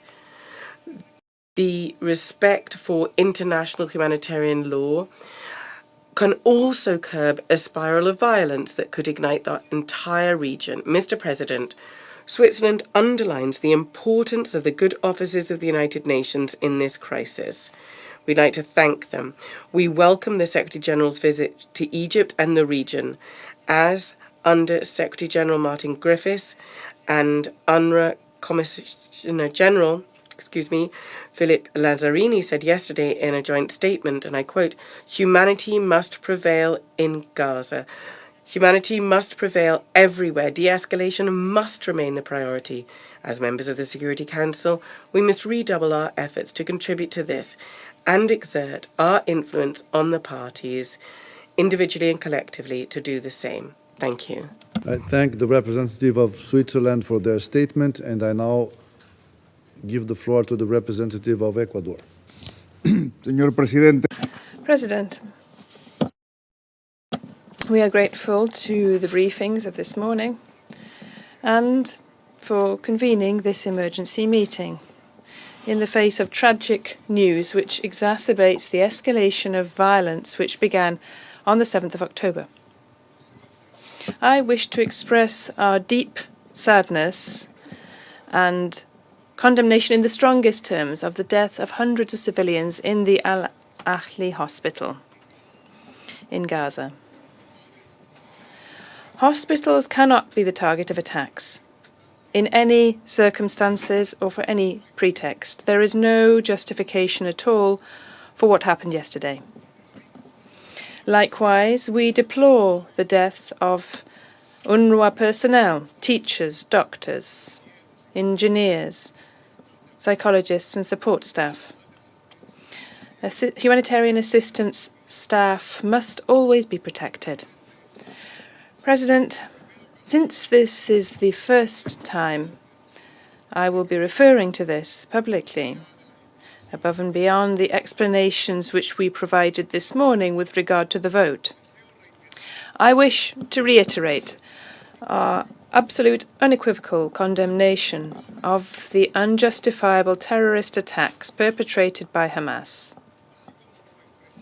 We also express our condolences to the families of the victims of these heinous acts and our solidarity with the people of Israel and other countries whose citizens were affected, including Latin American citizens.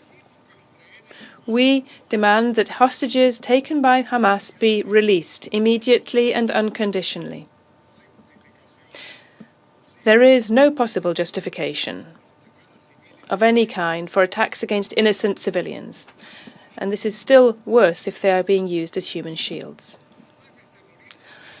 Hamas's terrorist attacks do not represent the Palestinian people. They do not represent the Palestinian people nor their inalienable right to self-determination, nor their legitimate aspirations to live in security, liberty, justice, opportunities and dignity. At this time, painful and unacceptable deaths of innocent civilians are still happening, including women and children in Palestine. We reiterate our solidarity with their families and the peoples. We recognize Israel's right to defend its people, its population, and we recall that by exercising legitimate defense at all times, the principles of international humanitarian law must be upheld, as well as necessity, proportionality, distinction, and humanity. There can be no justification, President, for causing death and pain amongst innocent civilians. So all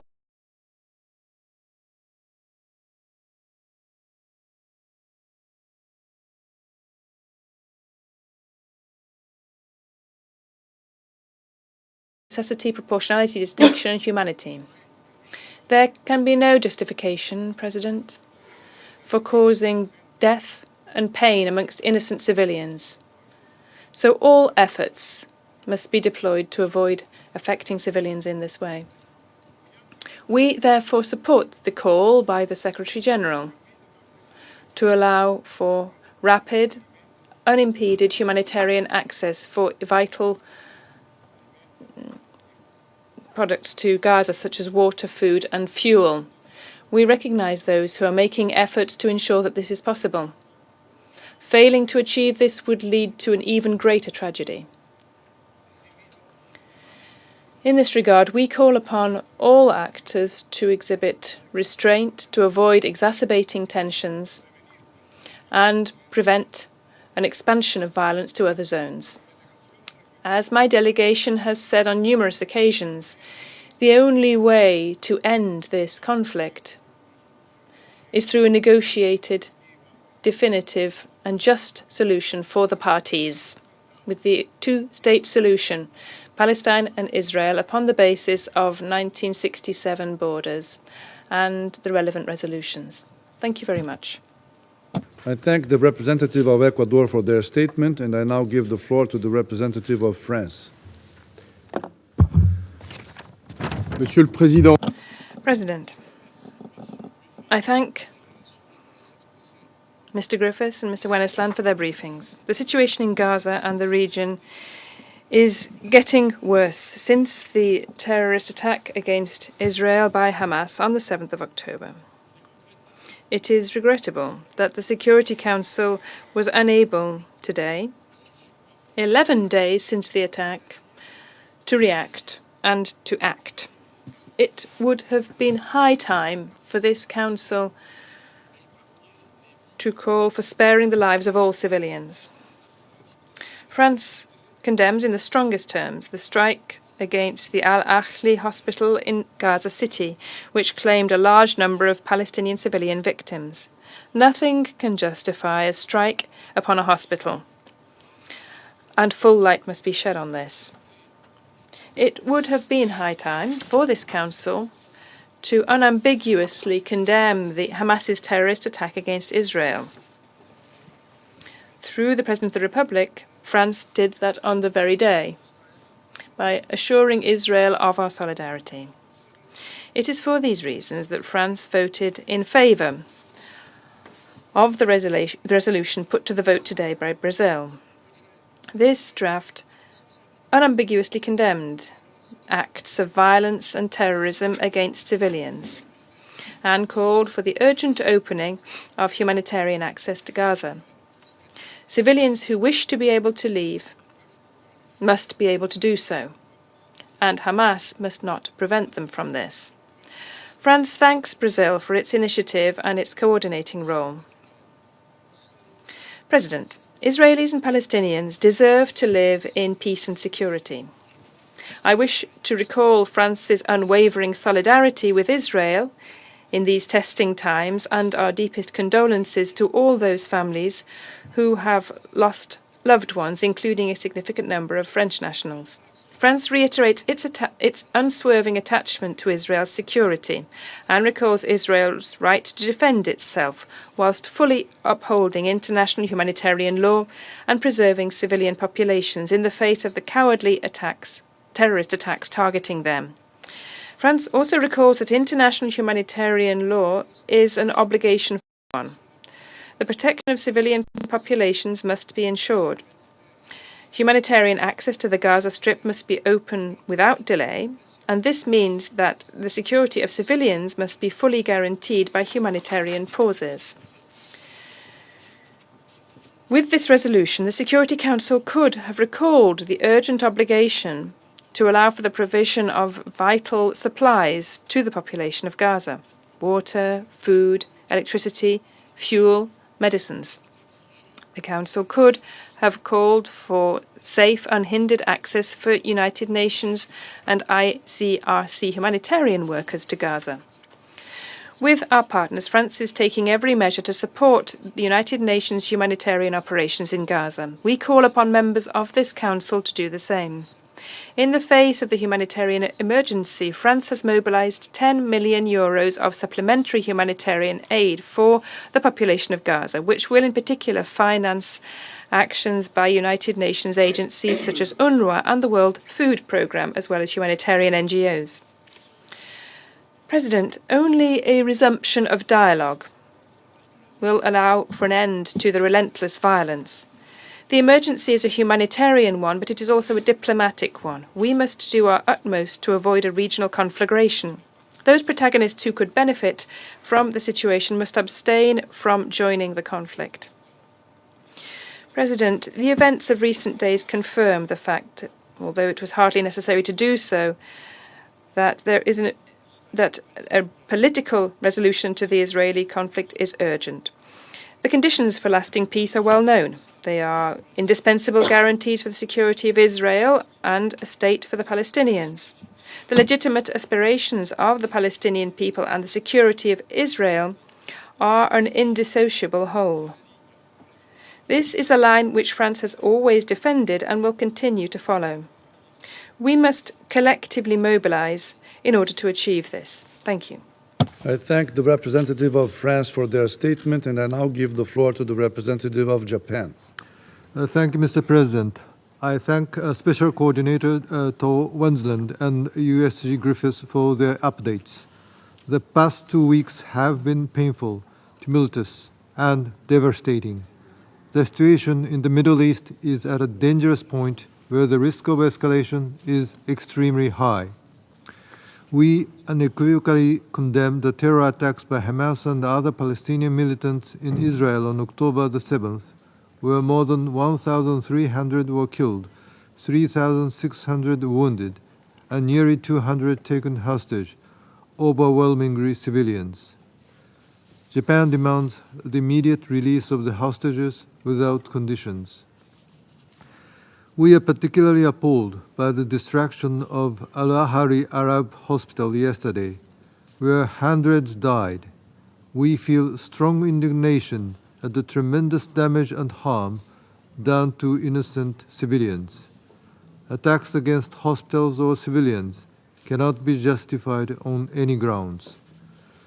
Japan expresses its heartfelt sympathy to the victims and injured and others, and offers its condolences to the bereaved families. It is vital that humanitarian aid reach the people of Gaza. Humanitarian corridors must be established so humanitarian actors can safely deliver food, water, fuel, and medicine to the population. We echo the Secretary General's call on Israel to ensure rapid and unimpeded access for humanitarian aid to reach those relying on this assistance for their survival. The risk of spillover, both regionally and globally, is real. We must choose a path that will bring us closer to peace, security, and stability.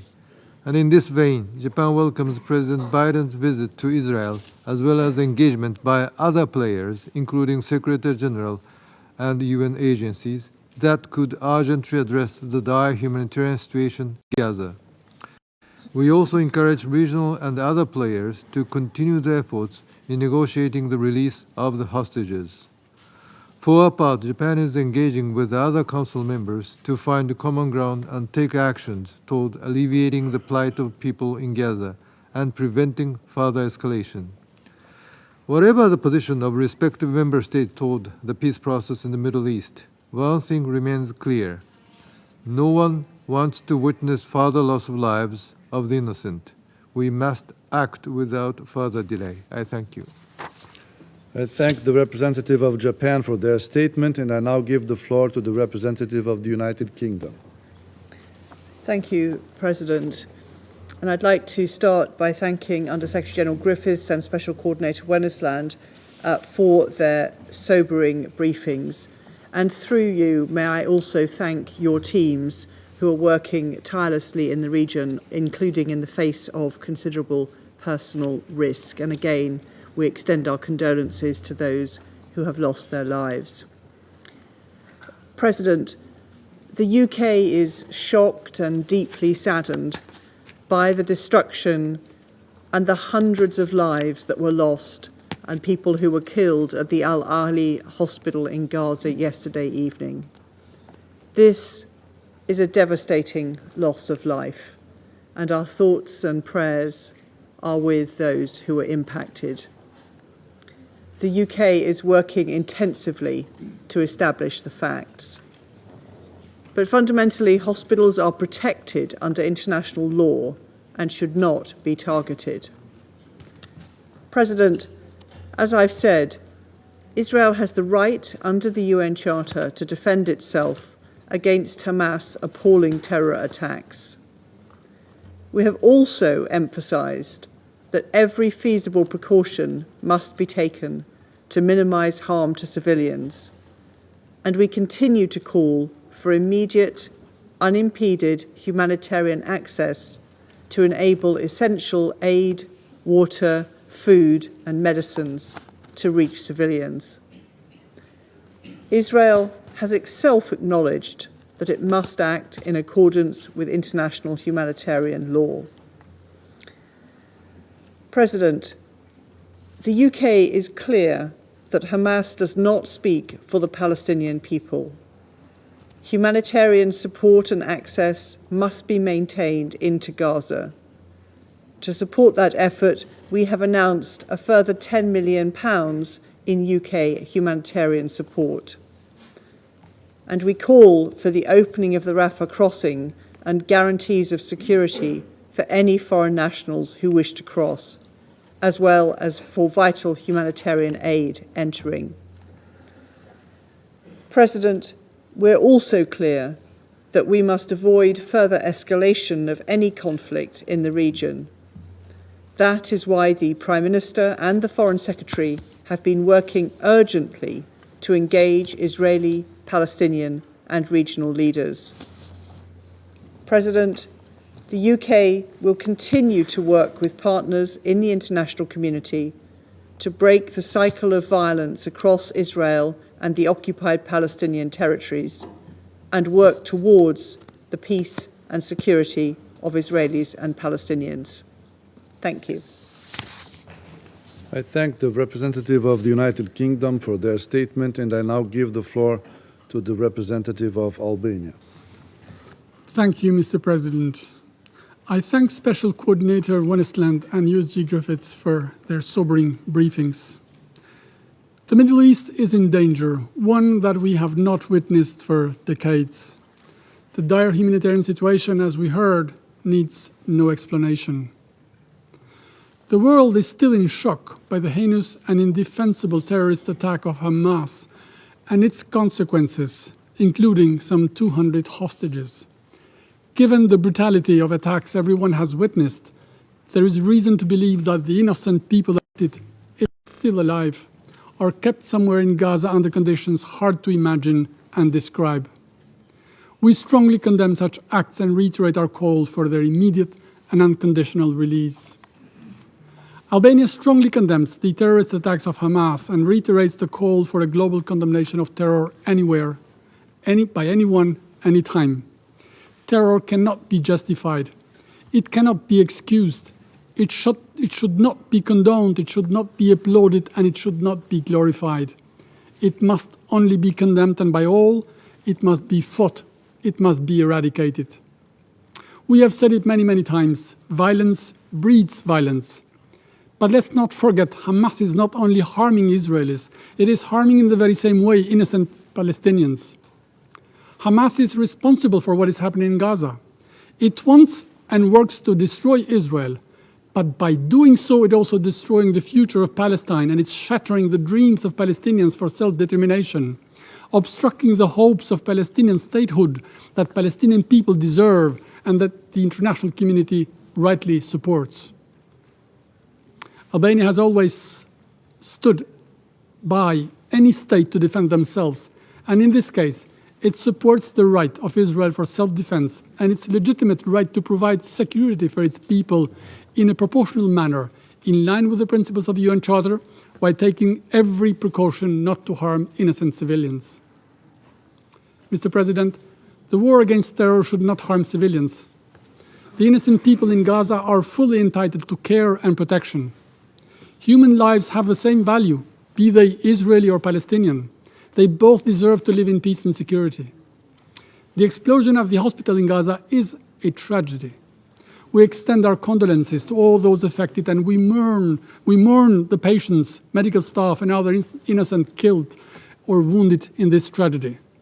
Nothing can justify striking a hospital, and nothing can justify targeting civilians. Everything must be done to allow the humanitarian assistance to reach everyone in need. We call for the opening of humanitarian routes and the assistance to flow unhindered for anyone in need. Colleagues, as in every conflict, in the absence of independently verified facts, guilt shifts sides, amplified nowadays like never before by social media. We must stick to facts, not judged by emotions. Therefore, all the light must be shed on the hospital attack. Facts have to be established and perpetrators must be held to account. Colleagues, in less than 2 weeks, thousands of Israelis and Palestinians have been killed. Innocent people are taken hostage. Thousands of rockets have been launched indiscriminately in Israel, and Gaza is being destroyed. Peace and security in the entire Middle East are under threat, and the risk of larger conflagration is real. Words of peace and calls for calm and reason may not be heard because of the noise of the war.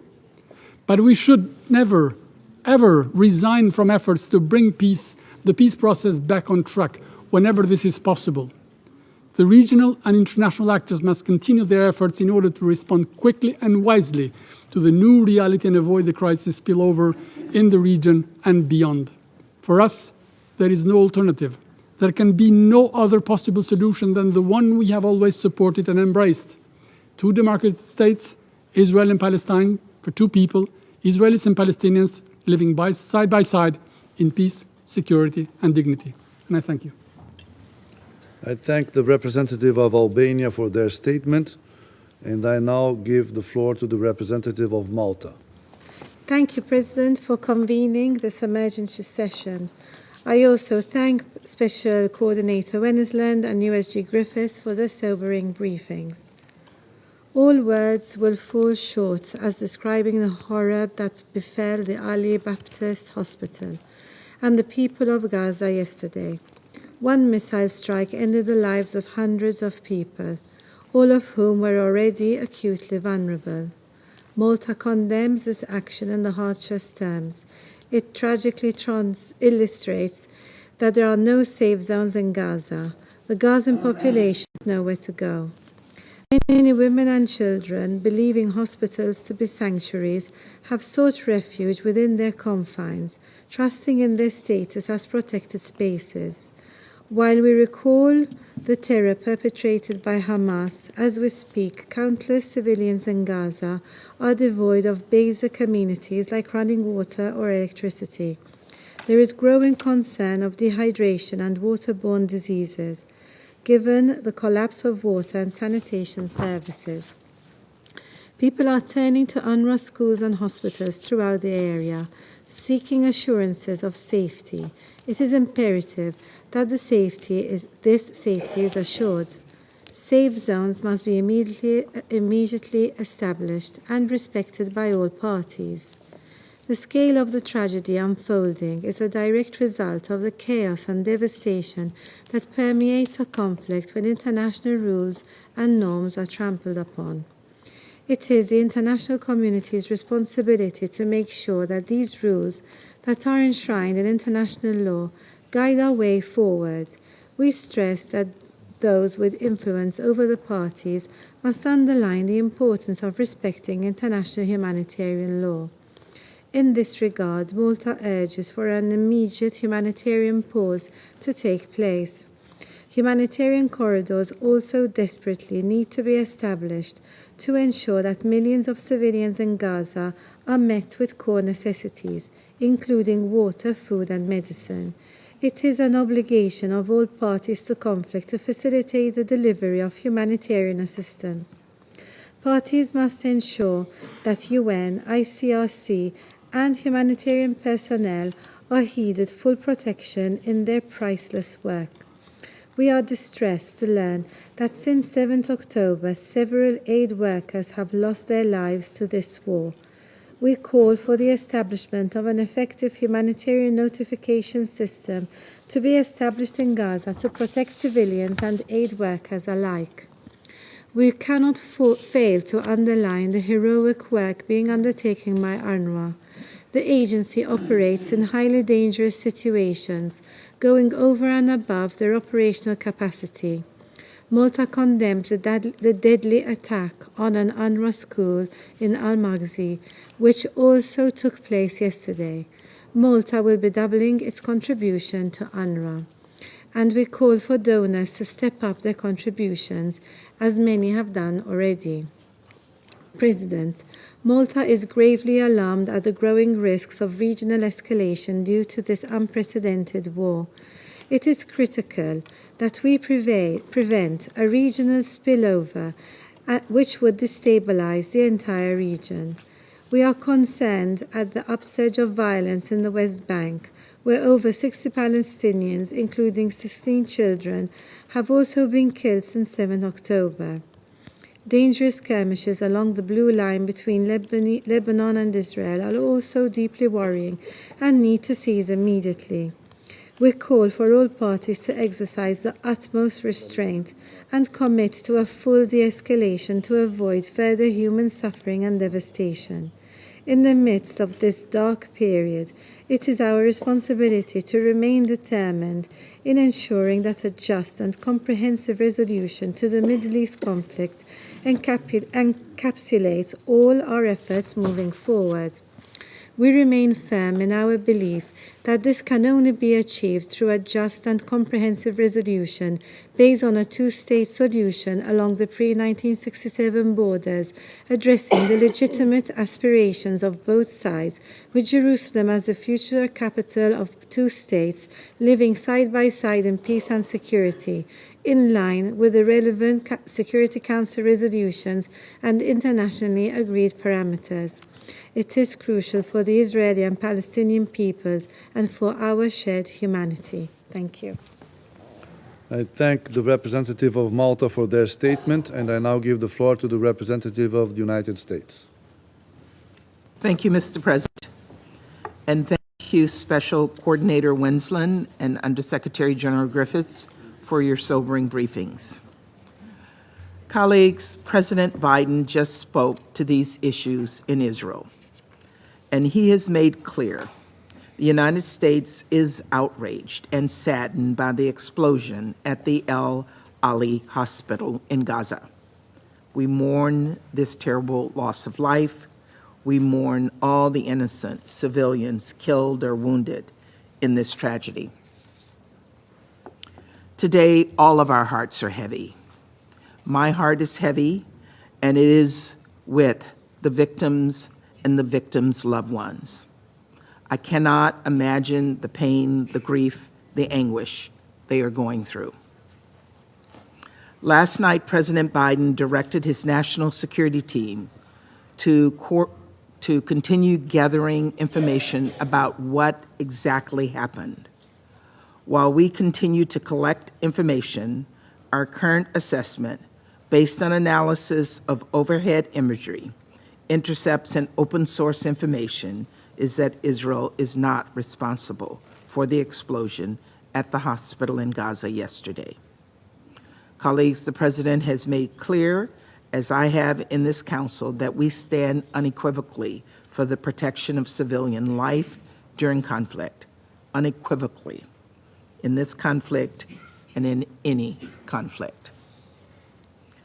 We have communicated at the highest levels that every step must be taken to protect civilian lives, every step. In the face of this horrific tragedy, we stand with Palestinians in Gaza who are suffering through no fault of their own. Let us not lose sight of the fact that Hamas bears responsibility for this war.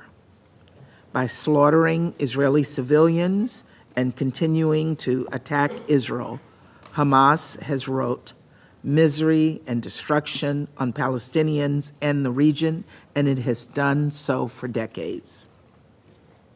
Colleagues, as you know, Secretary General Guterres is on his way to the region, and President Biden and Secretary Blinken are on the ground and are deeply engaged on this issue. Just today, President Biden announced that the United States is providing $100 million in humanitarian assistance for Palestinian people in Gaza and the West Bank. This money will support over 1 million displaced and conflict-affected Palestinians. Colleagues, the United States will continue to work closely with the Israeli government, other countries in the region, the United Nations, and other partners to minimize the risk of civilian casualties. The loss of any innocent life is heartbreaking and unacceptable, and we must all do everything possible to protect civilians. Thank you, Mr. President. I thank the representative of the United States for their statement. Then I'll give the floor to the representative of Mozambique. Thank you, Mr. President. Mr. President, Mozambique thanks Russia and the United Arab Emirates for convening this meeting. We also appreciate your readiness to schedule it. We thank both Mr. Tor Wensley, Special Coordinator for Middle East Peace Process, and Mr. Martin Griffiths, Under-Secretary General for Humanitarian Affairs and Emergency Relief Coordinator, for their briefings on the latest developments in the region, particularly in Gaza Strip, and we convey our profound appreciation and solidarity for their dedication in these difficult moments. Mr. President, in just 11 days, the conflict between Israel and Hamas has caused significant damage to public infrastructure, including hospitals and schools, and has resulted in the displacement of thousands of people. We could not be more than horrified by the airstrike on the hospital in Gaza City on Tuesday night, where hundreds of people are reportedly killed and thousands of civilians were reportedly sheltering. Furthermore, attacks to those who have the responsibility to take care of others, such as medical personnel, is a flagrant violation of the international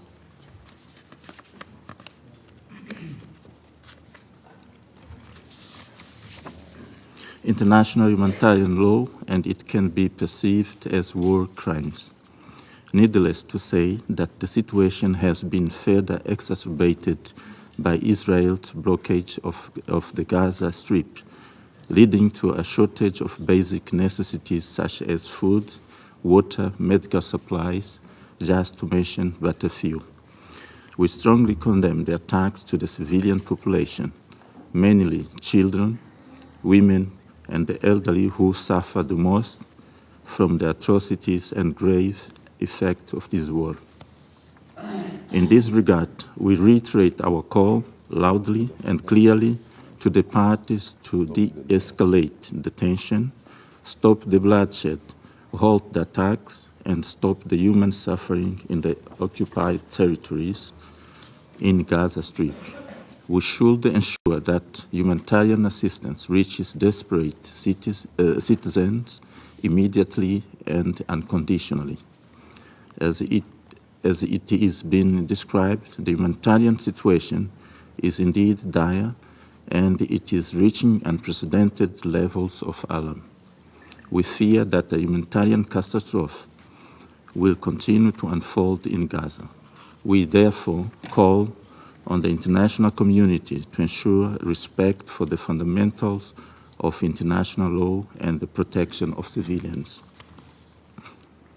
Mr. President, we all know that the Israel-Palestinian conflict has been ongoing for decades, and it is a complex issue that requires a multifaceted approach to resolve.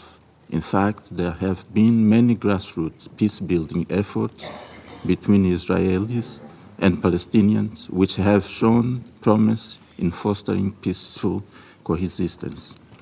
It is therefore our firm belief that Israel and Palestine can only resolve their difference through peace and dialogue. We hold the view that peace is always possible if the conflicting parties are genuinely willing to follow the path of justice and tolerance.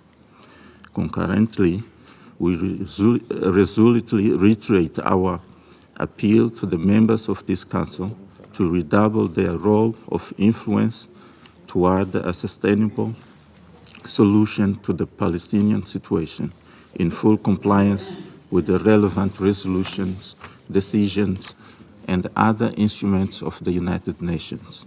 To conclude, Mr. President, we urge the parties to pursue the path of dialogue and constructively together towards a lasting peace, respecting the rights of self-determination of the Palestinian people and the two-state solution in accordance with the Security Council resolutions 242 and 2334 of 2016. I thank you, Mr. President. I thank the representative of Mozambique for their statement, and I now give the floor to the representative of the United Arab Emirates. Thank you, Mr. President, and I'd also like to thank our briefers, Martin and Tor, for their invaluable remarks and insights today, and to thank them for all the fantastic work they are doing in very difficult circumstances. This morning's explanation of vote of the United Arab Emirates outlined our overall position on the matter in front of us.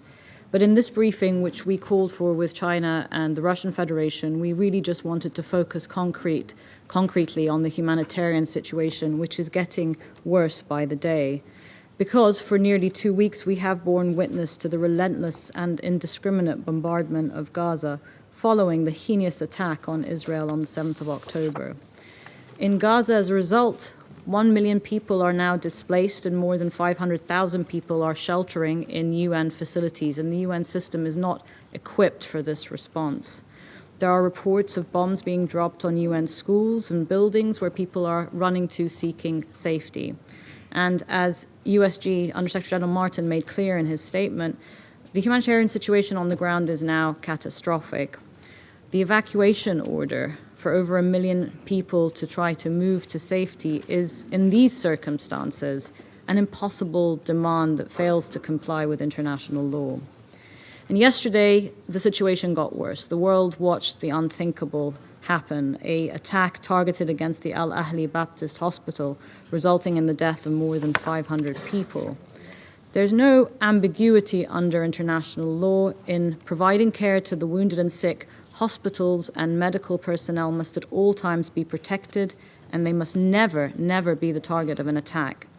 Nothing can justify yesterday's attack, and we condemn it and call for an impartial and independent and transparent investigation into this tragedy, and for those responsible to be held accountable. Gaza has been under siege for 10 days, during which a stranglehold has been placed around the necks of the civilians there.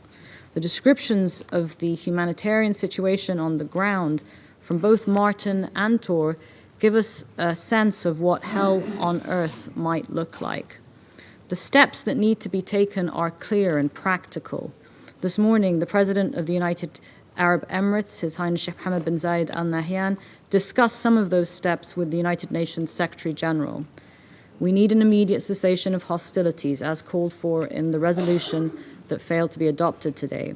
We need the unconditional release of all hostages being held, and their humane treatment. This must happen now. We need safe and unhindered access for all humanitarian aid workers, including medical aid, food, water and fuel, and humanitarian workers. I'm sure many of you are disturbed by the images of civilians in Gaza boiling toilet water to give to their families. The reconnection of electricity, water and telecommunications must happen, and the protection of all civilians must be our priority. At Egypt's border with Gaza, life-saving humanitarian aid is piling up. The United Arab Emirates has opened an air bridge to transport the much-needed supplies, but without firm guarantees from all the parties that the trucks and civilians gathering to receive aid will not be targeted, they remain out of the hands of those who so desperately need them. The UAE's government has announced an additional $70 million in aid for Gaza. These protections must be put into place. Mr. President, the humanitarian situation in Gaza is deteriorating by the hour, and we must be under no illusions. We are staring into the abyss, not only in Gaza, but of what is now a widening regional conflagration. So we call today for a regional and international focus of this Council, of the international community, as well as renewed efforts around securing the de-escalation and cessation of hostilities on the ground. We really appreciate the diplomatic efforts of Egypt in this regard, as well as of the United States. In particular, Egypt's efforts to ensure safe humanitarian access in Gaza through the Rafah crossing and their convening of a summit of world leaders to address the deteriorating situation. We hope that today's announcement by the United States and by President Biden that Israel has agreed to allow humanitarian access via Rafah will result in the rapid and safe delivery of aid. There is no time to waste. Leaders across the region and the international community should focus all possible efforts to secure the cessation of hostilities. And as Tor said, the only way we can end these cycles of conflict is to rededicate all efforts towards a long-term political solution.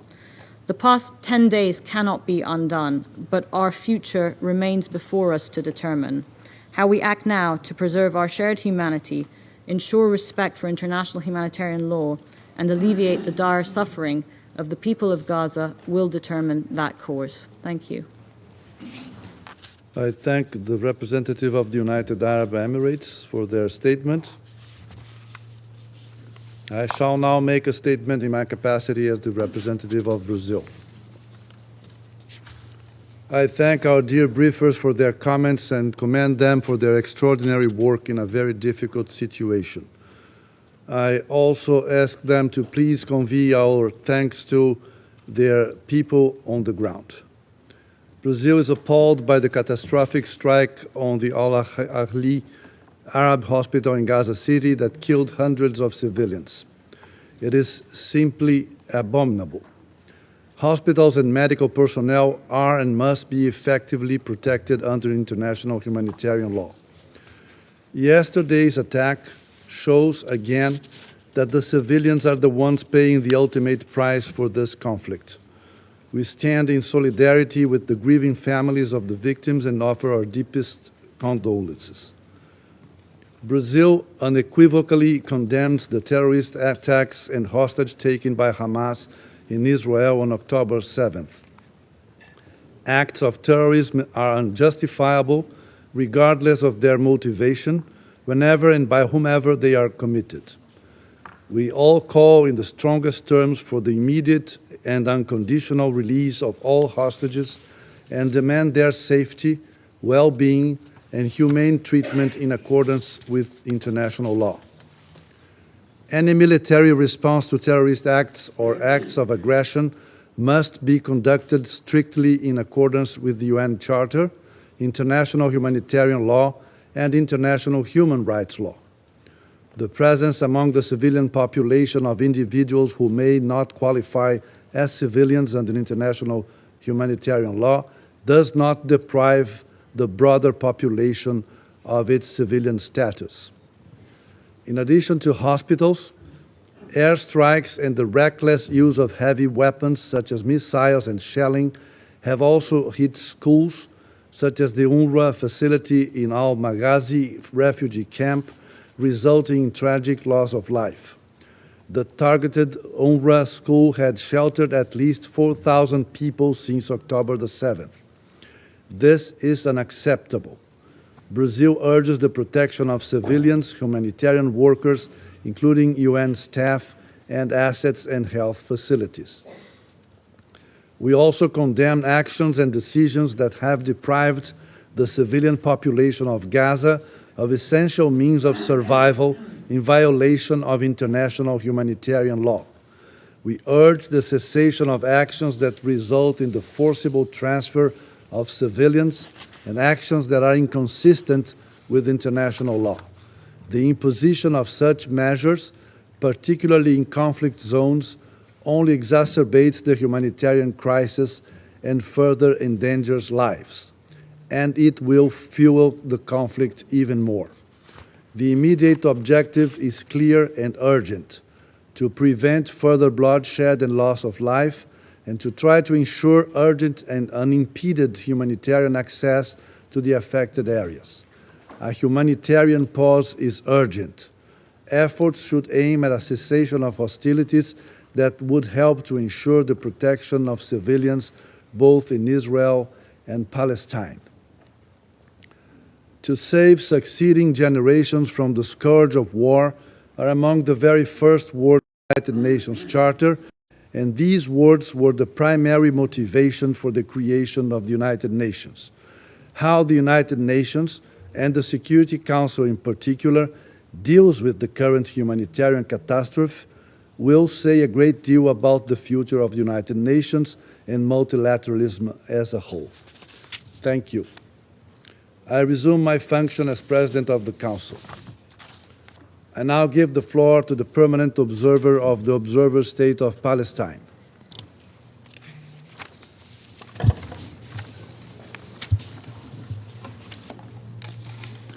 Mr. President, there is no right to commit massacres in international law.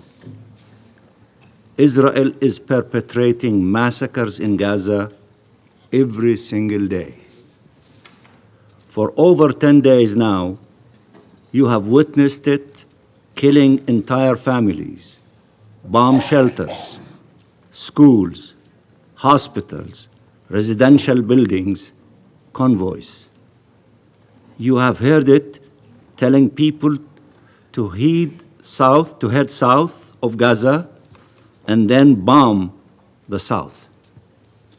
You have heard and seen it telling people they had a choice between forced displacement and death, and then subject them to both. It is beyond belief that some still speak of a right to self-defense of an occupying power that has made clear it is seeking blind vengeance, forced transfer, and annihilation of our people. You will all say civilian lives should be protected, and yet some of you, until now, continue being unable to call for a stop to the assault, to call for an immediate ceasefire.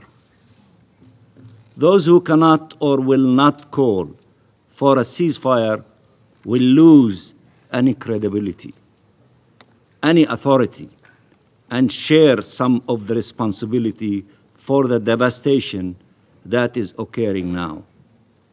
And what will occur next?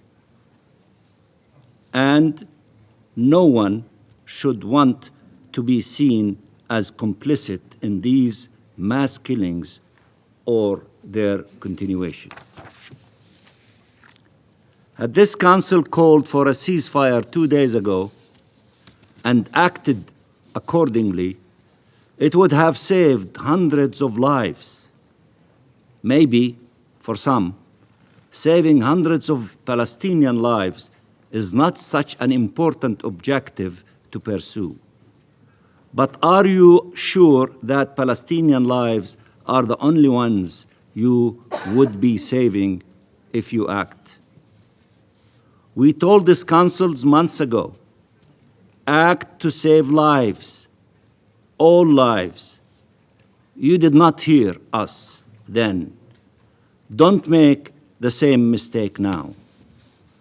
Mr. President, people are being killed as we speak. A humanitarian catastrophe of unprecedented proportion is unfolding in Gaza live on TV screens. And we heard what Mr. Griffith said.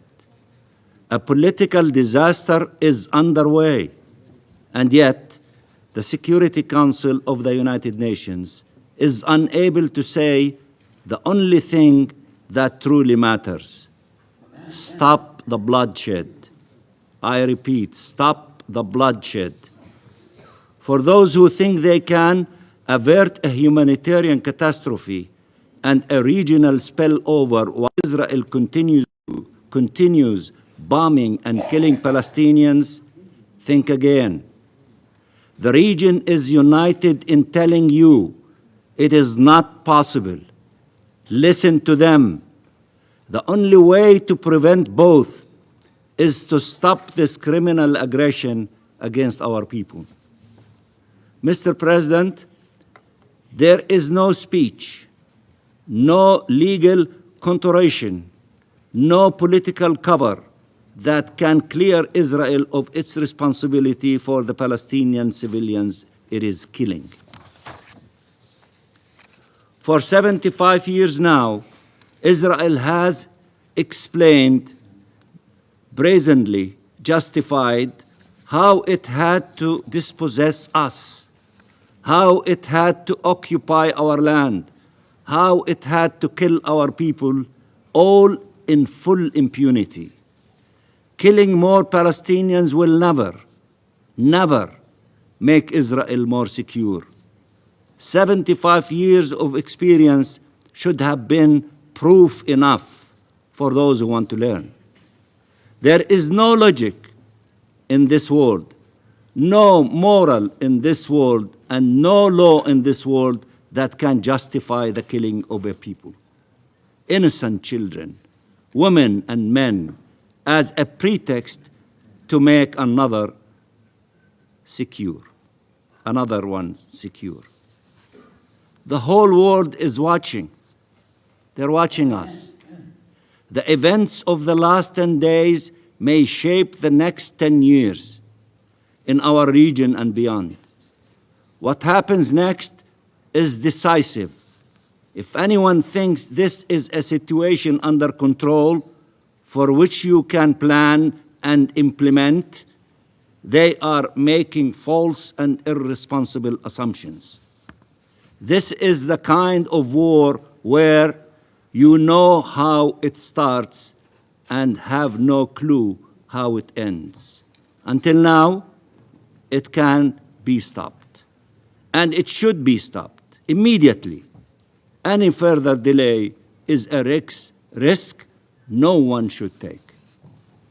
The Council should have met today to heed the call of the Secretary General, of religious leaders around the world, including the Pope, of the Arab states, of the Muslim countries, of the Global South, of the overwhelming number of states around the world, of billions of people, including the millions who marched in your streets.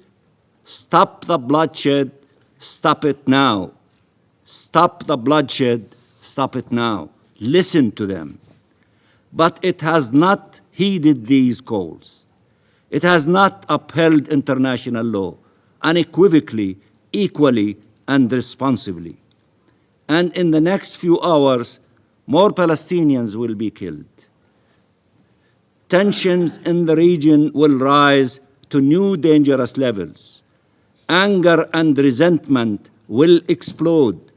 Each one of us will be asked what we did when all of this was happening. All will be asked what they did to prevent what will happen next.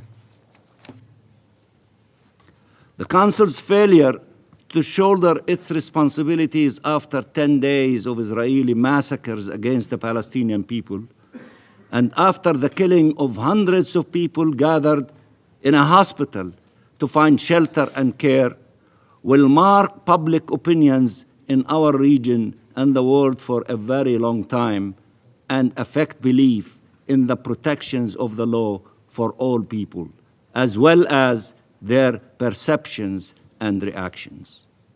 This was not a moment to foster more despair and more impunity. This was not a moment to make the same mistakes that got us here in the first place. Finally, Israel does not deny that it killed entire families, infants, children, their parents, uncles and aunts and cousins, their grandparents, with sometimes up to 45 members of the same family being slaughtered. It has done so repeatedly through the years and doing it again this time in the Gaza Strip. It has now killed 3,500 Palestinians, almost all civilians, including more than 1,000 children. It admitted it was killing all of them, but urged it could not do otherwise. Their deaths were not its fault, even though it killed them. But the hospital massacre had such an impact on global public opinion that it had to change tactics and change its original story into a new one. So Israel will deny responsibility for the massacre in the Baptist Hospital Al-Ahli, just as it made every effort to deny its responsibility in the killing of Shireen Abu Akleh and Muhammad al-Durra, and in the many massacres it had perpetrated over the decades, despite overwhelming evidence to the contrary. It will blame the Palestinians for their own death, as it has always done, and it will attempt to present evidence to that effect to this Council. Remember, the last time somebody presented evidence in this chamber to justify war. Do you remember that? Somebody came with technological devices and pictures and what have you to convince you of evidence. Remember the last time somebody presented evidence in this chamber to justify war. I am sure the Council, the media, and the world will not be fooled by such theater again. These are serious times. They require serious and responsible leadership. One, this Council has failed to provide. Some members here are losing an opportunity to change our region for the better. Whatever their calculations, they are wrong. May they change course before it is too late. Reality on the ground will overtake any plans you may have. Shaping it or enduring it is a decision that needs to be made now. Thank you, Mr. President. I thank the permanent observer of the Observer State of Palestine for his statement. I now give the floor to the representative of Israel. Thank you, Mr. President. Distinguished Council members, what is going on here? I'm truly shocked. I'm horrified. I truly don't understand what is going on here. The most barbaric and wide-scale terror attack in decades, bigger than 9/11, was perpetrated 11 days ago, and it seems like this Council has already forgotten. The pictures and footage from the October 7th pogrom are seared into my brain, in every Israeli's brain, forever. But it seems that I must remind some of you of what happened. Thousands of barbaric Hamas Nazis invaded Israel and brutally murdered 1,400 innocent Israelis as they slept, celebrated, hugged their families in fear, and cried for mercy. Some were raped, others beheaded, and some were burned alive while bound and gagged. Many were children, and hundreds were young people at a music festival. There were many paramedics, talking about medical teams, many paramedics who were murdered on their way to treat the wounded, mothers who watched as their babies were slaughtered, and elderly Holocaust survivors who endured the Nazis only to be executed in their own living room. This was planned and carried out deliberately by the terrorists that rule Gaza today, as we speak. Not by accident, not by mistake, but deliberately. 200 innocents were violently taken hostage, many of which are nationals of your own countries. I read Hamas's charter aloud to you just 2 days ago. Hamas's words were not empty threats. Hamas's charter is their action plan. Their goal is the annihilation of Israel. And if Hamas has the opportunity to commit these atrocities again, they will, and you know it. Although there are some here that choose not to designate Hamas as a terror organization for political reasons, it still doesn't change the facts.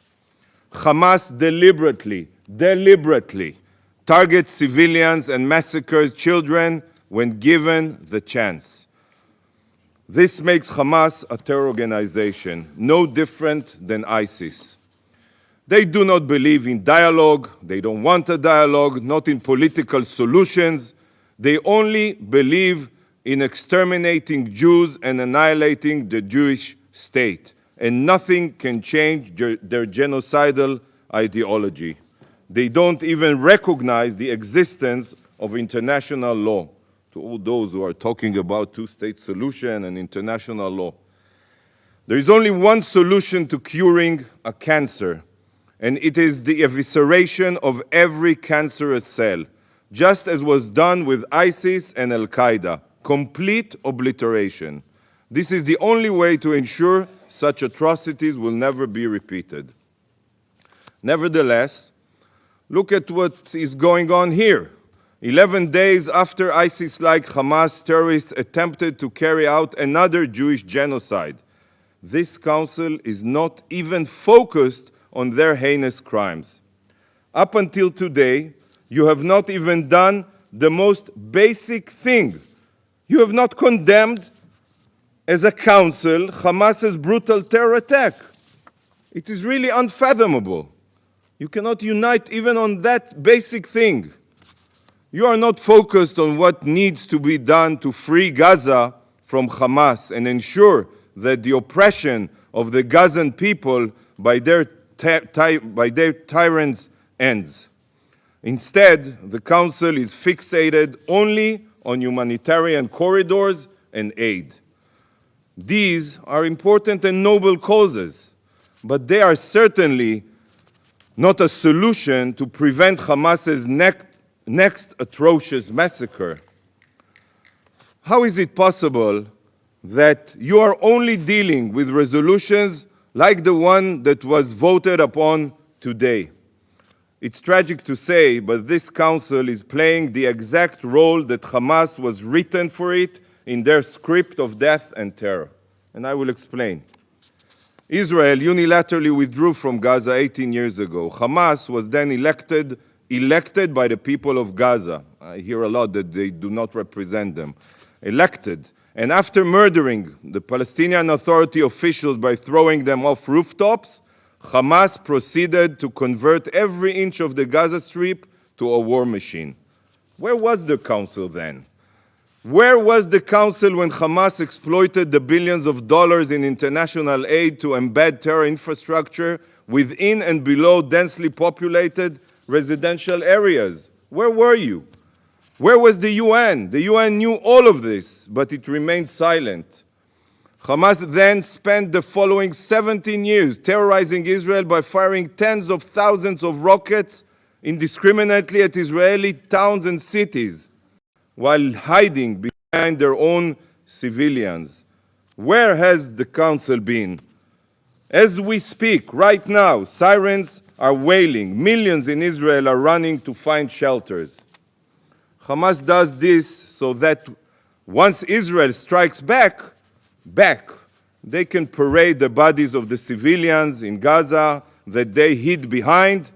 Their strategy is to exploit their civilian casualties as propaganda, to leverage the international community to tie Israel's hands. Their goal is to increase civilian casualties in Gaza. This is part of their script.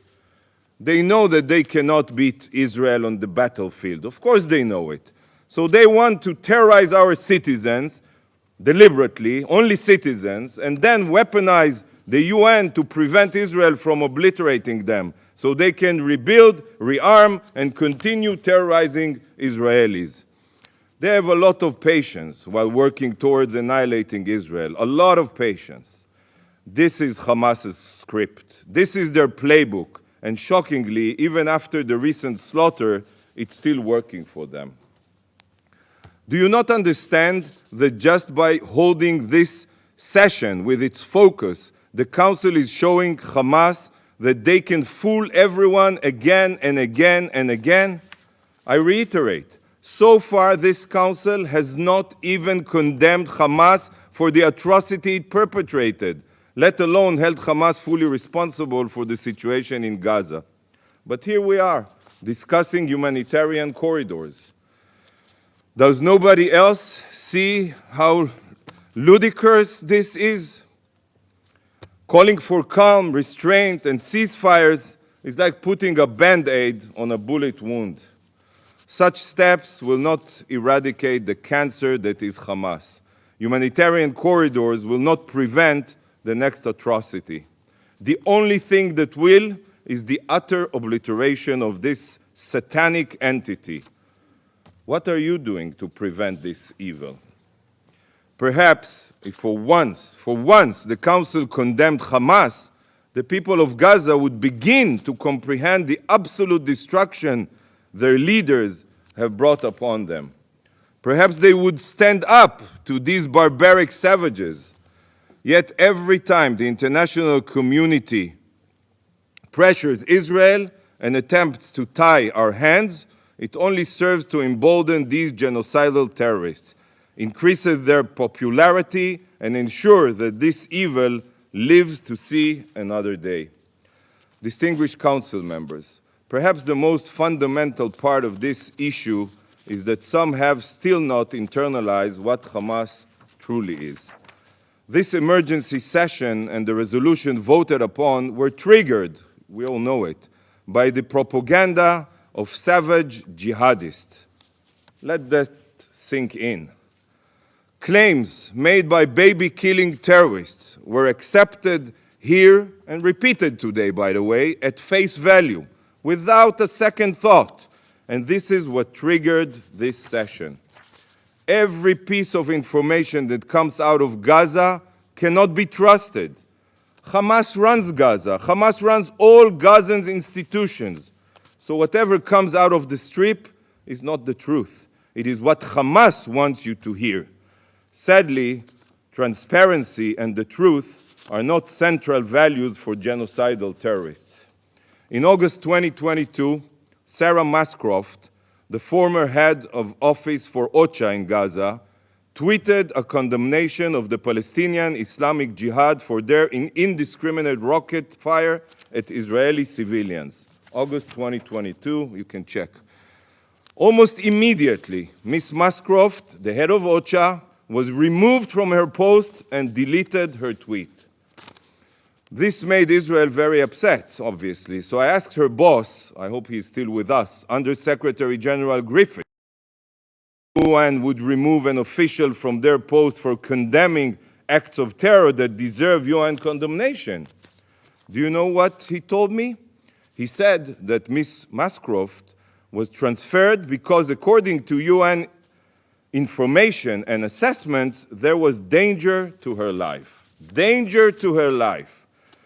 If a UN official received death threats for telling the truth about the terrorists, try to imagine how any Gazan feels about telling the truth. Not only are official Gazan sources absolutely unreliable as they are terrorists, they would also be immediately murdered if they say something that Hamas doesn't like. So, distinguished council member, I have to ask you a question. What does this say about whoever decides to believe the claims of a terror organization without any fact-checking? The Al-Ahli hospital was hit by, and only by, a Palestinian Islamic Jihad rocket. What happened yesterday, including the tragic loss of life of civilians, was the sole fault of Hamas. Israel has lots of footage and even an audio recording from Palestinian Islamic Jihad terrorists to prove this beyond a fraction of a doubt. Nevertheless, the Secretary General and numerous UN officials immediately accepted the claims of baby-killing terrorists. What a disgrace. And today, some of you repeated these lies. How can the Secretary General forget that he has the obligation to verify the facts before issuing a condemnation? I guess it's easy when it comes to Israel. Mere months ago, the Secretary General himself signed off on a report detailing how the misfired rockets of Gazan terrorists killed and maimed dozens of Gazan children and medical personnel. We demand an apology. An apology. The UN and some on this council rush to adopt the lies of ISIS-like terrorists and refuse to accept the hard evidence of a law-abiding democracy. You should apologize. Apologize for never convening the council when Hamas rockets are fired deliberately at Israeli hospitals. Barzilai Hospital in Ashkelon was directly hit by a Hamas rockets just last week. Where was the council? Apologize for years of putting your heads in the ground while Hamas ceaselessly build up its war machine in Gaza. Distinguished council members, stop following Hamas's script. Stop playing by Hamas's rules. The time has come for this council to hold Hamas fully and solely accountable for the war crimes committed. This council should be purely focused on condemning the Hamas terrorists, supporting Israel's right to defend itself, and demanding from Hamas to immediately and unconditionally return our hostages. Israel's rescue mission can end very quickly if Hamas terrorists turn themselves in and release all of the hostages. But this rescue mission will not end until Israel ensures that Hamas atrocities can never be repeated again. And there is no way to ensure this other than the obliteration of Hamas's capabilities. Thank you, Mr. President. I thank the representative of Israel for their statement. Before giving the floor to the next speaker, I would like to say the following. To ensure that all speakers enjoy the same sizable audience, I strongly recommend that statements do not exceed 5 minutes, if possible. I now give the floor to the representative of Jordan. Thank you, Mr. President. I make this statement on behalf of the Arab group against the backdrop of the tragic events in Gaza, where we lack the fair voice of the international community and any active and effective international action to protect the Palestinian people in Gaza. The Arab group condemns in the strongest words the heinous massacre by the IDF, the criminal IDF, yesterday against the innocent civilians who were receiving care in Al-Ahli Baptist Hospital in Gaza. The Arab group holds Israel, the occupying power, the sole responsibility for this heinous war crime, that we cannot remain silent about it. We call on the Security Council to take immediate action for immediate ceasefire and the Israeli aggression on Gaza. We call to ensure that humanitarian and medical aid enters the Strip and provide the protection to medical staff and relief staff and medical education and UN facilities. And we also call for preventing the forcible displacement of the people of Gaza. Mr. President, the heinous crimes of the occupation are contravening with rules of international law, in particular Geneva Fourth Convention in relation to the protection of civilians during armed conflicts. That's in addition to the provisions of the UN Charter and international legitimacy. We recall the Security Council Resolution 2286 that provides that those working in the medical field and healthcare should not be targeted, and it condemns all attacks against the medical staff and calls for providing the adequate protection. Mr. President, the Arab group calls for holding Israel accountable, Israel, the occupying power, for the massacres and crimes it continues to commit against the defenseless Palestinian people.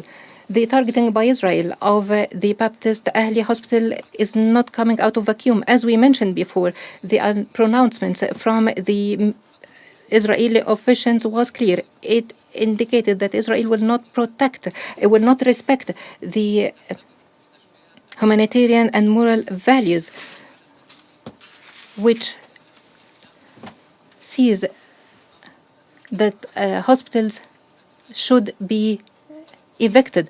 That triggered the response from the WHO and different UN entities. They confirmed that the forced eviction and targeting of medical facilities and staff are severe violations to international humanitarian law. In relation to what was said by Martin Griffith a short while ago, a warning has been issued by Israeli authorities to 20 medical institutions, including the Baptist Hospital. That is shortly before the attack on the hospital.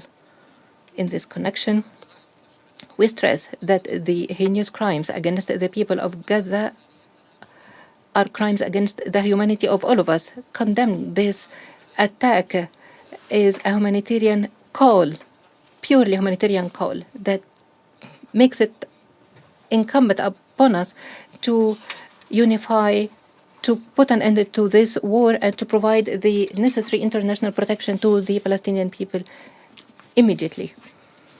The Arab group warns that this war against the innocent civilians has entered a serious phase that will take the region to a disaster. The international community and the Security Council should assume its responsibility in maintaining international peace and security by putting an end and the killing of children, women, and elderly. We stress that we will be the advocate defenders of the rights of Palestinians and their just cause, and we stress that the reason behind the conflict is this occupation. If we want peace and security, the Palestinian cause should be resolved with the establishment of the independent Palestinian state along the borders of June 1967, with its Jerusalem as its capital, and according to international resolutions and the Arab peace initiatives. In conclusion, we express our heartfelt condolences to the families of the martyrs, and we call God to have mercy on them and to grant recovery to those who are wounded and injured. Thank you, Mr. President. I thank the representative of Jordan for their statement, and I now give the floor to the representative of Egypt. شكرا سيد الرئيس وهنئكم على تولي رئاسة المجلس وأشكر مارتن جريفيث. Thank you, President. I should like to congratulate you upon assuming the presidency of the Security Council. I'd like to thank Martin. I'd like to thank Tor Wensland. Thank you for your briefings. Furthermore, thank you the UAE and the Russian Federation, which asked for this emergency session of the Council to be convened in light of the Israeli bombing of the Baptist Hospital, Al-Ahli Hospital, in the Gaza Strip. This was part and parcel of an attempt to uproot the Palestinian people, forcing it to leave its territory. This crime committed on the 17th of October is a new chapter in a long series of violations, which did not begin on the 8th of October. They began much earlier than that. They began when the occupation began. This requires the international community to put an end to its current policy and begin to hold to account in a legal, political session everyone who commissioned, participated, called for, and ordered these crimes, the crimes committed yesterday included. The events underway in Palestine call on us to shoulder our responsibility. And we're all well aware that our friends, Brazil, will be able to shoulder its responsibility and fulfill these duties as part of their presidential duties. And this is necessary because what's going on, it poses unimaginable risks to the region and to international peace and security. These risks cannot be ruled out. Therefore, we warned against and took action to avoid these risks on numerous occasions. The occupation cannot go on. These crimes cannot be overlooked. Unilateral measures taken, specifically the broadening and extending of the illegitimate, illegal settlements, the crimes being committed, the desecration of holy sites, the political deadlock owing to Israel's intransigence, the condescending fashion with which Israel treats international law, all of this is fuel to the fire. The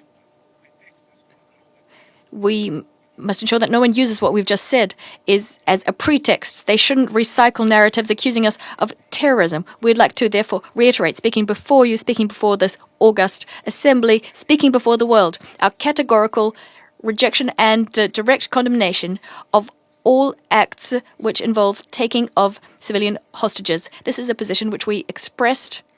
We did this clearly, and all Arab states have in fact expressed their position very clearly at the ministerial meeting of the Council of the League of Arab States earlier this year. Mr. President, we condemned civilians being targeted. We've condemned this, and we also have condemned the double standards we've seen. We condemn civilians being targeted, our brothers in occupied Palestine being targeted. We'd like to reiterate our condemnation and staunch rejection of all crimes being committed by Israel against the Palestinian people. The latest such crime is the targeting of Al-Ahli Baptist Hospital yesterday. We'd like to reaffirm our rejection of Israel's attempts to evade responsibility and attempts taken by certain international parties to cover for Israel by providing false excuses. And this is what resulted in the impossible situation we have on our hands in Palestinian territory in the Gaza Strip.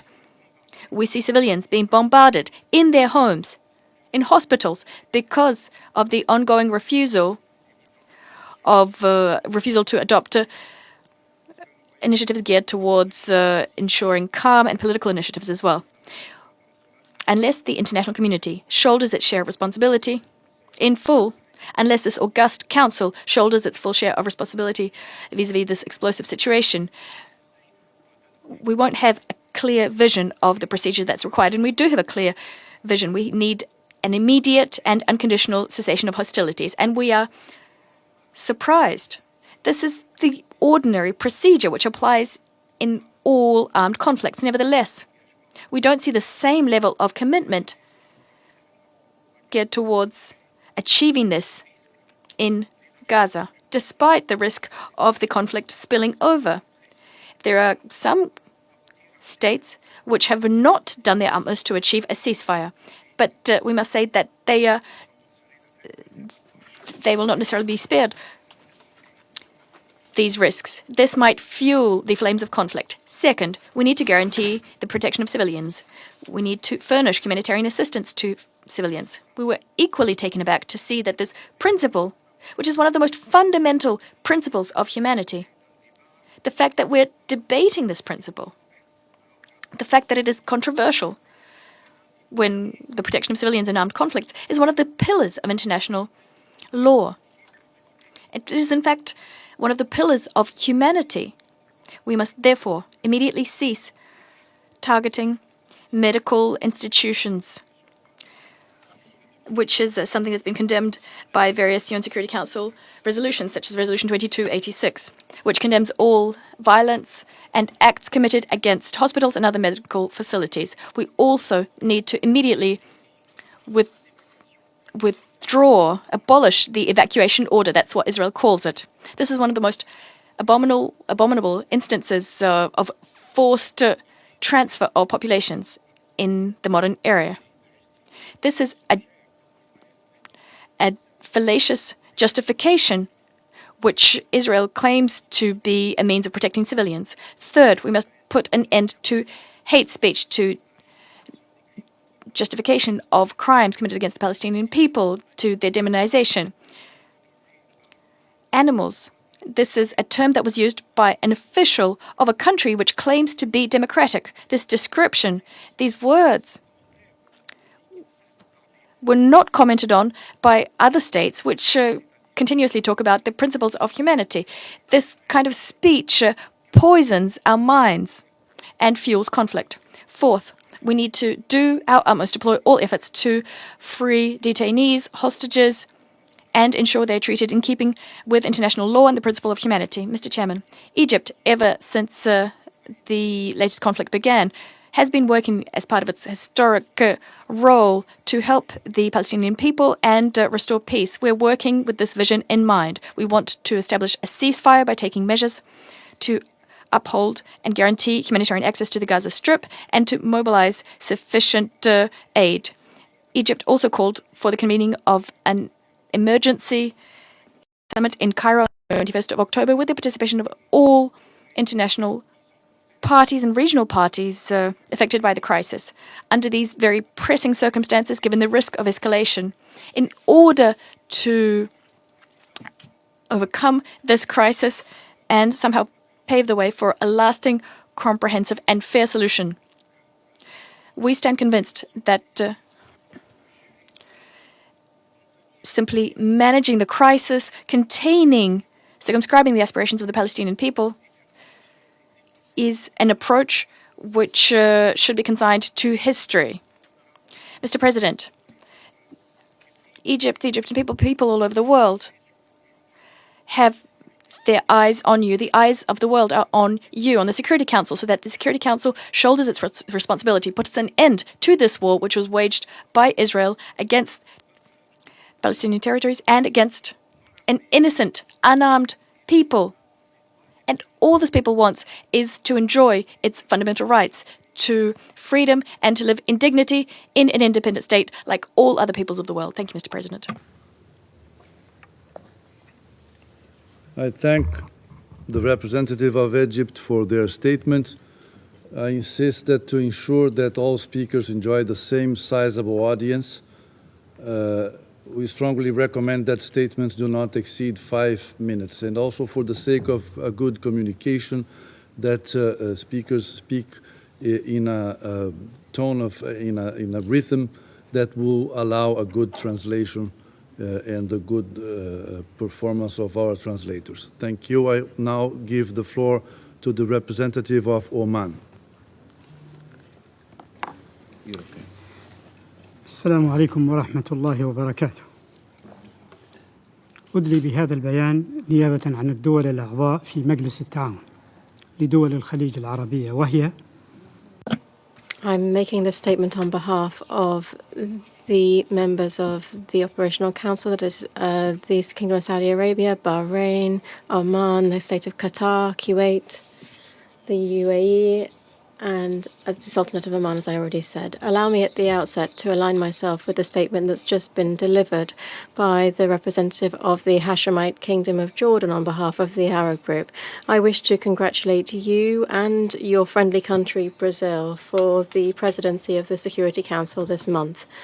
I wish you every success in your leadership of the work of this council in order to maintain international peace and security and to strengthen the status of international law and the credibility of this council.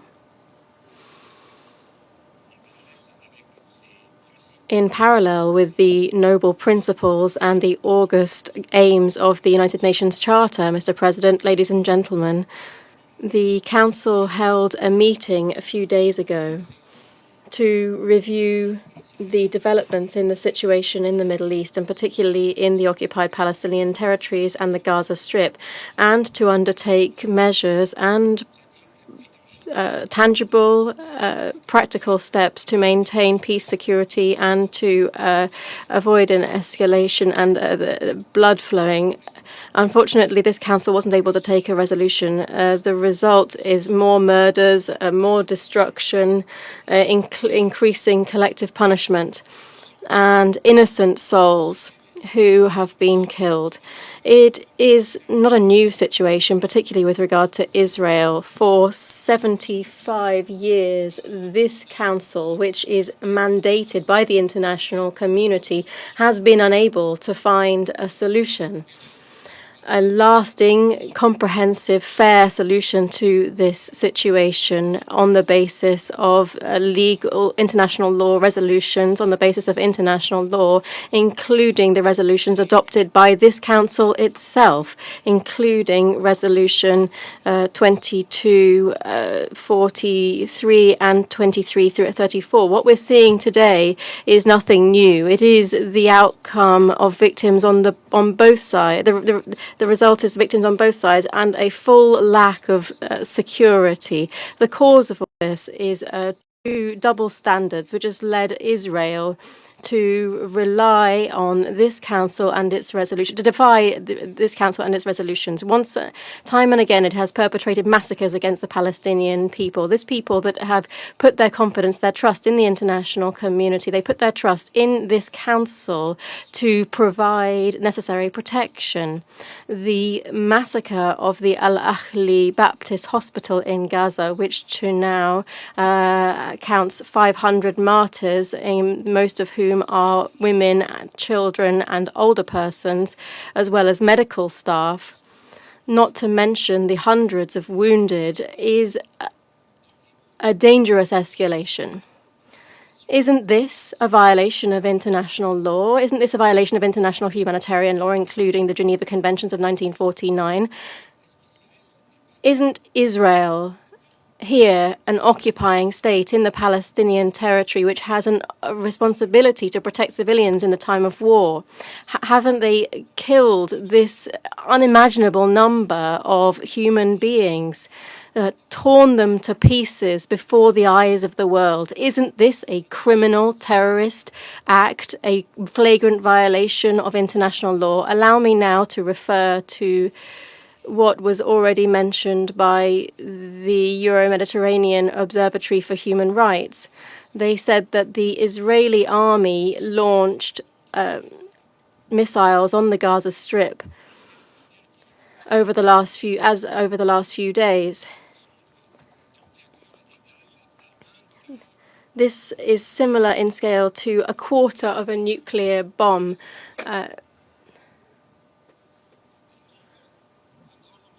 Killing many Palestinians every hour.